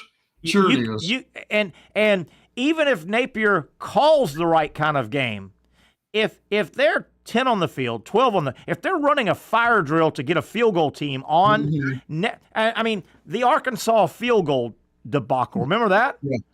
Only too well. And remember, the ball got tackled near the Florida sideline. It wasn't like they were way away from the other hash mark. Right. Anyway, I digress. Brent, let's keep you here. We've got all off season, but I'm concerned about Florida. I called for him to be fired, and I'm going to stand by that unless he fired himself up. He's not going to fire unless he delegates and hits a home run with redelegation. I'm concerned about Florida. I mean, I see that another 7-ish win team, and that's not going to do it for him. Well, and that may be, and some of that's going to be because of the schedule. I mean, the schedule's brutal. They just flip-flop the schedule as much as anything else. But here's the reality, Terry. At this point, you shouldn't be embarrassed. No. You should not be embarrassed like you were against Miami and Texas A&M. Not in year 4. Not in year 4. No. Not in year 4. Last thing, and we'll move on. I know I was sitting in the game. I was sitting in the press box. I saw it as close as anybody else. There's a good line of thinking that, well, let me tell you something. If Lagway had not got hurt late against Georgia, they'd have won that game. Right. Let me take you back. Let me take you back to the Florida offense didn't do much in that Georgia game. Lagway went out in the last minute or so and a half. Yeah. Let me tell you what happened. And I think Florida wasn't as close to winning that game as Gator Nation wants to tell you. Lagway hit a 43-yard touchdown pass to Adrian Mizell. That was 43 yards. he threw for 47 yards. Yeah. Okay. Yeah. One play went for 43. Florida didn't do anything else on offense, basically. They had a field goal drive that was 10 plays to go 37 yards. They grinded it out and got a penalty here and there. It wasn't like Florida was going to win that game if Lagway. Lagway threw for 47 yards on 4 completions. Yeah. One pass went for 43 yards. Yeah. Terry, I'll tell you what cost them the game was that botched field goal. And they still don't have them. If they kick that field goal, that they've got some momentum. But do you remember what happened? Not only did they botch the field goal, the blooming ball rolled down the field. What, Terry, 30 or 40 yards? Yeah, 30 or 40 yards. Yet he doesn't think he needs a full-time special teams coach. With 10 on the field, with 12 on the field. Right. I don't know. Brent, we have yet another hellacious SEC basketball weekend coming up tomorrow. The big one, Florida at Auburn. Much like last week, I don't like Florida's chances to win on the road. I didn't think they were going to beat Tennessee and Knoxville. Yeah. I don't think they're winning tomorrow in Auburn. But, Brent, let me throw this at you. What if Florida messes around and wins that game? That now. I mean, Auburn's due a loss, but that's going to be hard for them to lose I agree. At Auburn. And now if Clayton can play, looks like he's back. Yeah, that's going to make a real difference. I mean, Janai Broome is probably still hurt. It doesn't matter. I mean, even when he's hurt, it's amazing still what he can do. Really is. To me, what they can't do is get blown out. Yeah, they need to hang around early. Mm-hmm. You know, hang around early. If you're Florida, do you say the hell with it? We got 4 bigs. Yeah. Do you dump it in and go at him? Now you run the risk early. Mm-hmm. He may swat a few shots back and play good defense, and you may look up and be down 10 in the first 5 minutes, but you might be down 10 anyway. If I'm Florida, I go right at Broome and see if I can get him in two fouls early. Agree. Yeah. And Broome's still struggling with that ankle. Now, it's amazing what he can do even with an ankle injury. Yeah. Here's where I played earlier in the first hour. Zach and I were talking about this. Just for what's and giggles, and I don't think Florida's winning tomorrow, but if Florida messed around and won that game tomorrow, I think the Gators could absorb 1, maybe 2 more losses. Yes. And still not 3 or 4 losses the rest of the way. But if Florida wins tomorrow, I think they could still lose maybe at Alabama, one other. I think they could get a 1 seed because they would then have 2 wins over the 2 teams that have been number 1 the most of the year. Yeah. I don't think they're winning, but tomorrow's game could catapult Florida to a 1 seed. Do you still you remember they had Lenardi this past week had Alabama, Auburn, and Tennessee as number 1 seed as ones. As ones. I know what Tennessee did in Knoxville. I still think Florida's a better team than Tennessee. I think I've got that feeling as well. Brent, another really good game. This is one of those upset alerts. Watch out, Alabama. Watch out, Alabama is rolling into Fayetteville, and Calipari is coming off a big win over Kentucky. Arkansas's got talent. They do. Calipari will have that team stirred up now. Do you think that's a keep an eye on game right there? Oh, there's no question about that. I mean, the problem Alabama has right now are 2 things. One, they even in a win, they'll commit 20 turnovers. Ooh. You just can't keep doing that. And the other thing they're struggling with, and a lot of this is Grant Nelson, one of their better players, is that they can't hit free throws at the end of the game. So that's going to be something that they've got to be able to deal with too. So, but I mean, to me, you've got Alabama, Auburn, Tennessee, Florida. What you've got to really watch out for, or I would say, is like Missouri. Oh, they're good, man. Particularly if this Grill kid, A&M. keeps hitting threes. A&M, look, A&M's a 2 seed right now with They Lenore. really are. That Missouri-Tennessee game was fun the other night. Those were two good teams. Missouri's got a nice roster. Boy, he rebuilt that roster.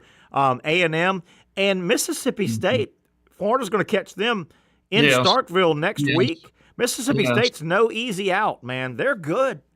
I can tell you right now, if that's a 9 o'clock game, you'll be in bed before it's over. Yeah, it'll be a battle. It'll be a battle. Yes. Hey, how about tomorrow? Under the radar, really good game, and this is a seed game, I think. A&M at Missouri. Boy, the winner there gets a leg up on a big seed, man. Well, they really do. And I know this sounds crazy. Georgia's still hanging around. Boy, they are. Georgia had to beat LSU midweek, and they did. They can't lose to the LSUs and try. No. Georgia will host Mississippi State. That's a ranked team in Stegman. Boy, Georgia could help their cause with a win tomorrow. Immensely. Oh, yeah. There's no doubt about that. I mean, State's really good. They've got some real length in the middle. Yeah. But State lost to Alabama, then they lost the second game. So Bama basically beat them twice. So that's something they've got to be able to get together there too. So, I mean, it still looks like there's going to be, 11 or 12 from the league that end up in the dance. 11 or 12. Don't look now. Oklahoma's making a charge. Yeah. Texas has lost one recently, but Texas is trying to get in. Vanderbilt. Hey, that was a 16-5 Vanderbilt team that they went toe-to-toe with Florida the other night. They're good. They're good. They are. Brent, I'm watching Missouri play Tennessee 2 nights ago, like everybody else, SEC basketball. And Zach and I kicked this around early in the first hour. Missouri basketball, to me, is the equal of South Carolina football from this year. Nobody saw South Carolina football doing it. Nobody saw Missouri basketball this year. Yeah. Oh, yeah. They didn't. No, they did not, especially after being 0-18 last year. How about that? I'll tell you another thing we haven't talked about is Ole Miss. Ole Miss. They're trouble. Ole Miss has got 17-18 wins. They're 6-4 in the conference. This Matthew Murrell is really good for them. See, the thing that makes Ole Miss really difficult is Chris Beaird, relation, by the way. Yeah. Chris Beaird can D you up. Yep. And see, what makes him so good is they know how to do it. They know that they know how to cut off the angles. They know how to get into passing lanes. Yeah. They take defense to another level. Yeah. Brent, this I gotta believe this is clearly the best cumulative SEC basketball ever. Well, right? I don't think it's close. And I know we got more teams in it, but I mean, even forget the expanded. I mean, this is and I don't know if anybody's going to win it all from the SEC, but this is the peak year in SEC basketball history, I think. The next thing to compare it to would be Wimp and Sonny in Alabama and Auburn and Nolan Richardson in the 40 minutes of hell at Arkansas. Yeah, and Kentucky was rolling them too. Yeah, of course they were. Yeah, Patino and his 40 minutes of hell. Yeah, and Tennessee was too. And Tennessee, yeah. So this is the closest we've been to that. And this is better. Let's take a break, Brent. We'll have one more segment. I want to work some college sports, including Mary Wise. Yeah. Brian Hartline, I think that was a big move. Fake injuries. Indiana basketball, my God, they're about to fire their coach. Man. And 2 of the big 3 state of Florida schools are looking for basketball coaches. As good a year as it's been for Florida basketball, it's a down year for big-time basketball across the state of Florida. Miami and FSU looking for a coach. Brent Beaird with those topics and more. We'll close it out with a fun segment on the other side right here on the Young and Norvelle Show on Action Sports Jacks. Finally, a family atmosphere, kid-friendly restaurant with a real sports bar feel. Bricks Jack's Beach features all of that and a large, climate-controlled covered patio with misting fans and heaters for all seasons. Mix in an extremely diverse menu that features the most quality and affordable steak at the beach, and there's no reason not to enjoy your next lunch, dinner, happy hour, or big sporting event at Bricks Jack's Beach, 300 2nd Street North in Jacksonville Beach. See you at Bricks Jack's Beach.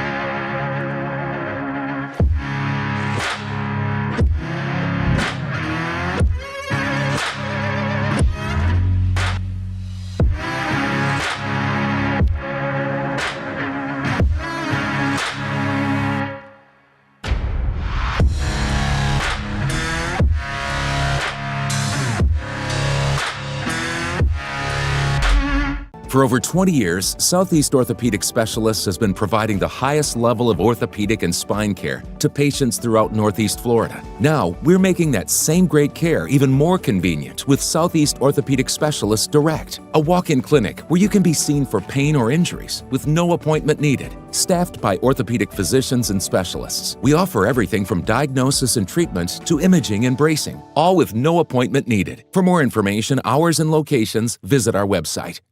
You really got to hand it to him. Hold on. The previous play is under further review. I'm not sure what he could review, but okay.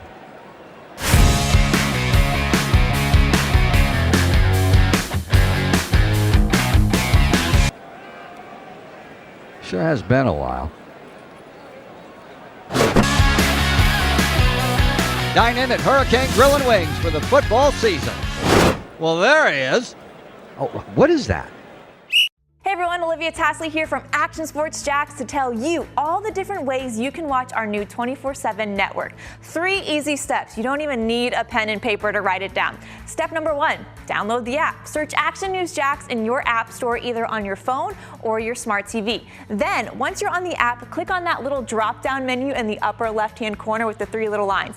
That'll show you these options, and boom, right here, click Action Sports Jacks 24/7, and you will be brought to our continuous stream channel. That app can be accessed through all these different platforms, whether you have Roku, Fire TV, Smart TV, Apple TV, or Google TV. You can find our app. Now, if you don't have access to the app, don't worry, we still got you covered. We're across all social media platforms from Facebook, Instagram, X, YouTube, Twitch. We have a podcast channel. Plus, check out our short reels on our TikTok. Action Sports Jacks 24/7. It's on all the time and everywhere. Summertime means sizzling sales at Nimnick Buick GMC. The #1 Buick GMC dealer in Jacksonville has lots of inventory to choose from with their best price guarantee. Nimnick never charges above MSRP. You can save up to $10,000 off select new GMC Sierras or get rates as low as 1.9%. You know, I'm a truck guy. GMC Sierra, my trim level is an SLT. This one's an Elevation. Pretty good looking color as well. So here at Nimnick Buick GMC, you have a lot to pick from. My father-in-law, he drives this, an Enclave, so we like that GMC in the family. 2025 is coming around the corner, which means it's almost time to close out those 2024s this summer. You can schedule a test drive at NimnickBuickGMC.com, and while you're there, check your trade value and customize your payment options. Nimnick is there for you, even on Sundays. Visit the showroom on Phillips Highway or shop online at NimnickBuickGMC.com. Nimnick, your friends in the car business since 1941. GMC, we are professional grade. Hey, we're starting to take the show home. Brent Beaird joining us. I'm Terry Norvelle, having a fun Friday. We had a ton of first hour Super Bowl talk. I hope you enjoyed that. You can catch the archive of the show. We had a lot of fun facts and figures around the Super Bowl. And then obviously we have kind of turned the show now into some SEC basketball. Gators and Auburn. 4 o'clock, odd kind of tip time tomorrow. 4 o'clock from Auburn. And Brent, we've been on that game. We can get off of it. But boy, that's a nice program that Bruce Pearl has rebuilt. That's a nice, small, 9,000-seat home crowd that they've got at Auburn, too. It's a new, relatively new arena. It's not huge, but it's a good home crowd. Well, the reason it is they've got the students basically sitting on top of the players. Yeah. And that's how they constructed it. And that's what and I think when teams are redoing or doing an arena I think that's what you're going to do. You see it in football stadiums. They're downsizing. They're downsizing. You're damn right. Right now, I don't care. I mean, I know the Kentuckys and Syracuse has a huge one, and Kentucky and Arkansas. Man, I tell you, you give me a 12,000 seat, well configured arena, and that's going to be a pit. And keep in mind, particularly the SEC. The SEC is Villes. They're Starkville. Yeah. They're Gainesville. Yeah, right. They're right, and meaning those aren't in huge metropolitan cities. Meaning when you play Tuesday, Wednesday night, it's hard to get 10,000 people from the big city on a Tuesday night. So you don't need to overbuild. Brent, let's bounce around some topics with you. You're so well versed in all college athletics. Let's bounce around some topics here in the last 10 minutes. Mary Wise, legendary volleyball coach at the University of Florida, 34 years. She's announced her retirement. Her career, to me, is the carbon copy of Mike Martin Sr. at FSU baseball. Yeah. I mean, Mary Wise, 34 years coaching Florida volleyball, 8 Final Fours, 2 championship rounds. She never quite won the national title, much like Mike Martin. And I think Mary Wise, I've gotten into volleyball the last 10 years or so, 15 years with the SEC Network. I think it's pretty understood. Mary Wise had the best volleyball team 3 or 4 times in those. Probably. But it's hard. Is that a good correlation? It really struck me that she's had the Mike Martin Sr. career. Yeah, I mean, unbelievable career. I mean, I hope she's really lauded and applauded. My Lord, they need to give her a parade. Sure. And when everything's over with. So, I mean, she's been spectacular, and there are probably still people that haven't connected her and Mark Wise yet. Yeah, Mark Wise they've been married a long time. The basketball analyst. And I didn't love him when he first started. He's turned into a pretty good analyst, Mark Wise. He has. Mary Wise, though, she stepped down now. They made it to the Sweet 16. Stanford knocked them out. That was she had 2 or 3 nemesis. Nebraska and their coach just stepped down. Stanford was always good. It was hard to get by those. Mary Wise, 1,068 wins, most ever by a female coach, 25 SEC titles in 34 years. 8 Final Fours. And you know what? In basketball, in any sport, if you make the Final Four, you're good enough to be the champion. Things got to break. 8 Final Fours, 2 national championship series. Never quite won the big one, though. That's going to haunt her a little bit, but shouldn't haunt her legacy. Brian Hartline. Chip Kelly leaves Ohio State after the title for the NFL. You could see this coming. Hartline, I think, was a OC there for a couple years and didn't have a great run. But the way I see it, Hartline, long established, Ohio State guy, he's your next head football coach there, right? I think they just basically named him because with Ryan Day, tell me if you agree with this, and you don't have to, obviously. With Ryan Day getting that national title, I see Ryan Day dipping his toe into the NFL in the next 3 to 5 years. I think he'll try it. And I think Brian Hartline's the perfect move up. Just like they didn't hire outside, they moved up Ryan Day. They did, and Day just got this new 7-year contract. Yeah. Also, so congrats to him. Yeah, that would be a pretty smooth transition. You would think. I would think. Brent, we did some correlations earlier. Missouri basketball reminds us of South Carolina football. Come out of nowhere. This is a tough correlation, man. And it goes to our era, man. Indiana basketball used to be just intimidating. They're about to fire Mike Woodson, former player. They're about to fire him. They've gone through a million coaches. No. They just can't get it back. No. Indiana hoops reminds me of Nebraska football. Brent, Nebraska football, Indiana basketball. When you saw those red uniforms, you started quaking in your boots. Oh yeah. What about Indiana basketball? Where they have fallen? Matter of fact, they made it clear today that he'll be out at the end of the year. Yes. Now, they're going to let him coach through the rest of the season, but that's going to be it. Now, here's the thing with Indiana, Terry. At some point, you've got to really go out and get somebody who can get it done. What you don't need is Tom Crean 2.0. Yeah, and he was terrible. Tom Crean, he was. Tom Crean, even at Marquette, he stumbled into a guy named Dwayne Wade. Tom Crean's a nice guy that can't coach a lick. Right. And he needs to be on TV. Right. He needs to be on TV. Well, that's exactly where he needs to be. Tom Crean reminds me a lot of Mike White at Georgia. Great comparison.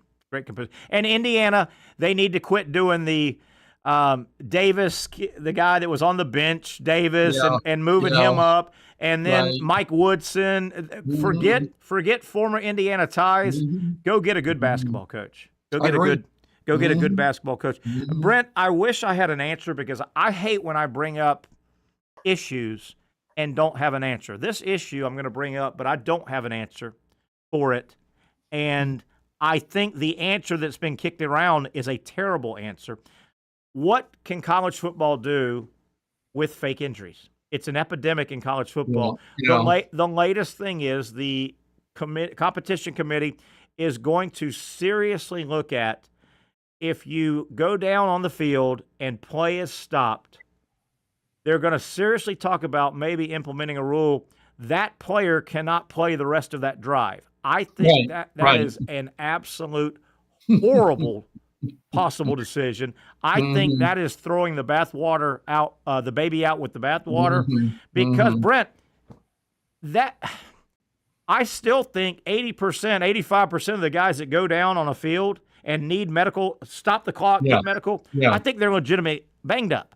I agree. Those ones that are legitimately banged up, they might need to come off and get retaped or stretch it out. Well, shouldn't that take at least a couple minutes, though, and not, one play and then you're sacking the quarterback 2 plays later? Well, if you okay, I hear where you're going, but be careful to throw the baby with the bathwater. You can't tell me there's a bunch of times where play is stopped because a guy's tweaked his ankle, a guy he needs to be retaped.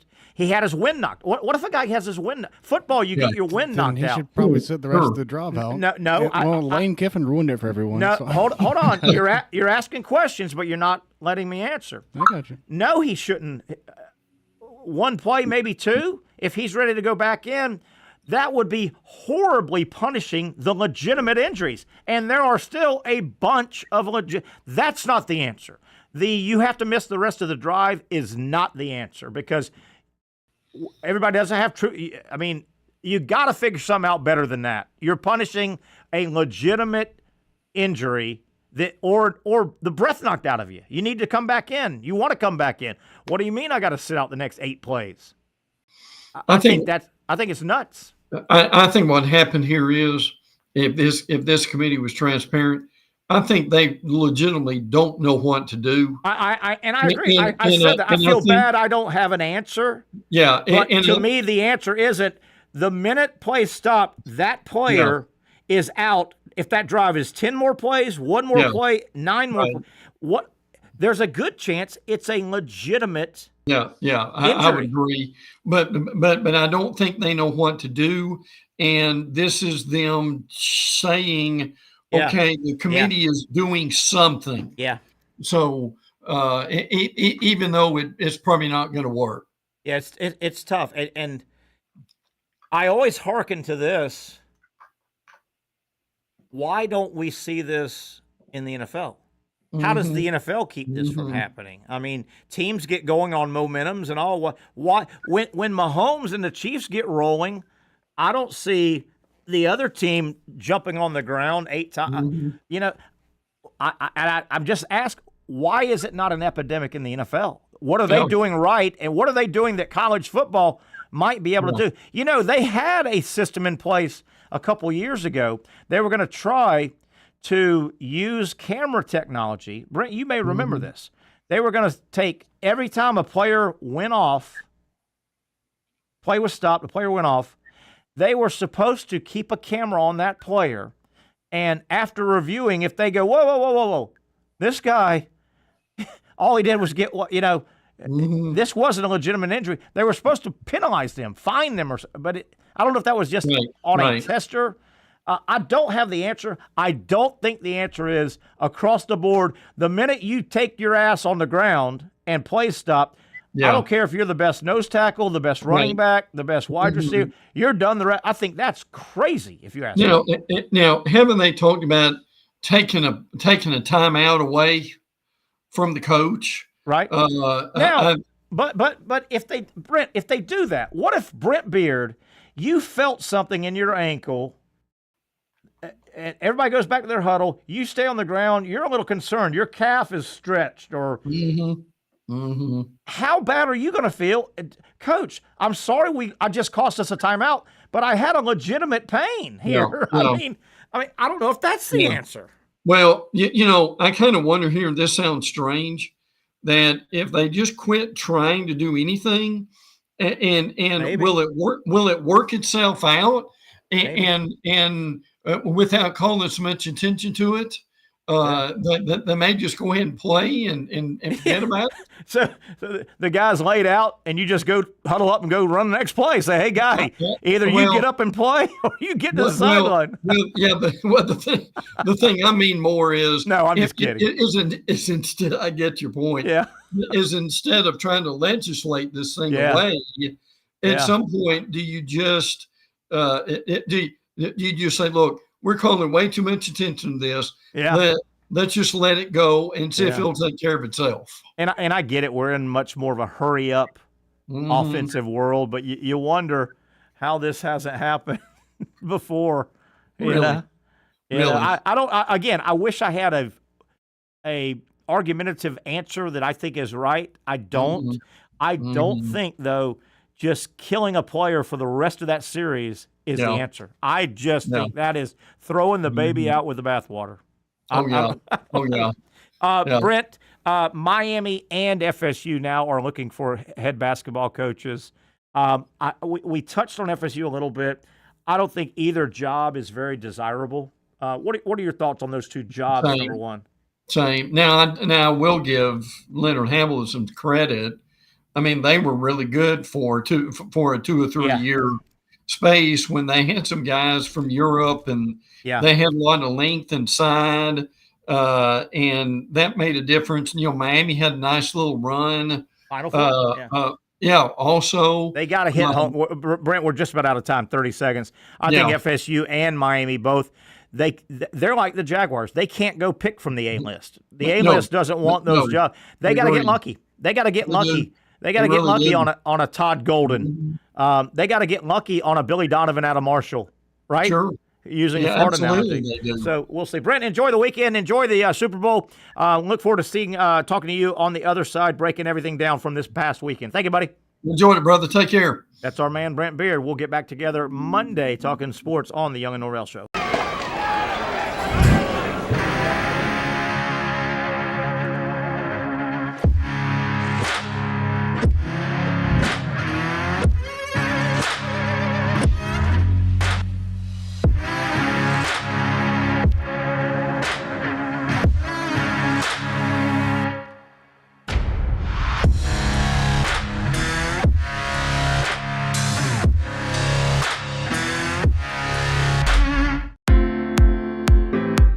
At Southeast Orthopedic Specialists, we know pain and injuries can stop you from doing what you love. This is why our board-certified orthopedic specialists offer the latest in both non-surgical and surgical treatment options and create a treatment plan tailored to your unique lifestyle and goals. So, whether it is a sports injury or that nagging pain that's keeping you from doing what you love, our team has the right treatment for you. For more information or to schedule an appointment online, visit our website.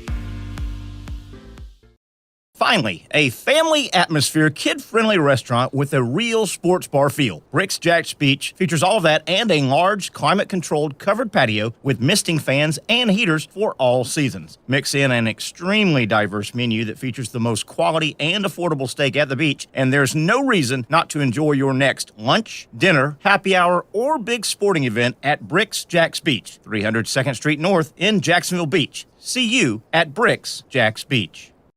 You really got to hand it to him. Hold on. The previous play is under further review. I'm not sure what he could review, but okay.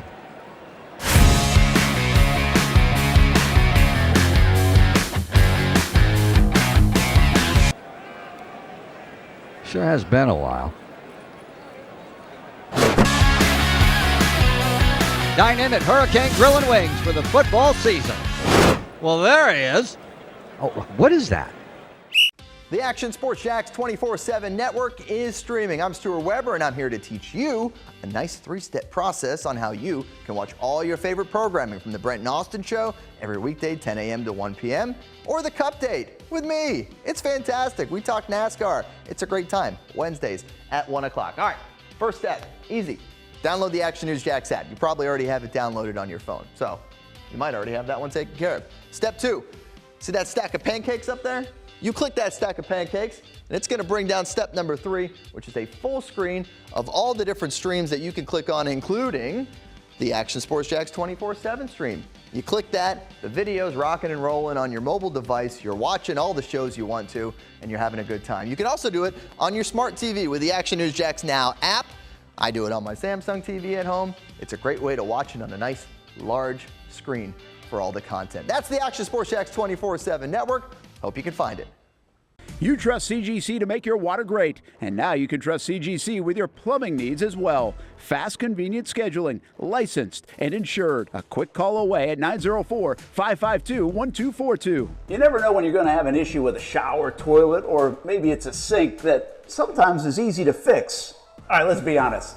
I'm not fixing anything. I'm totally staging this because when I have a plumbing problem, I call CGC Water Treatment and Plumbing. Trained professionals, transparent pricing, customer satisfaction. Small problem or even a bigger issue. Maybe you need a new tankless water heater or something a bit more intricate. The experts with 25 years of experience at CGC Water Treatment and Plumbing can do it all. Call 904-552-1242 or visit cgcwater.com. That's 904-552-1242 or cgcwater.com. CGC Water Treatment and Plumbing, an authorized independent Connecticut dealer. Florida license number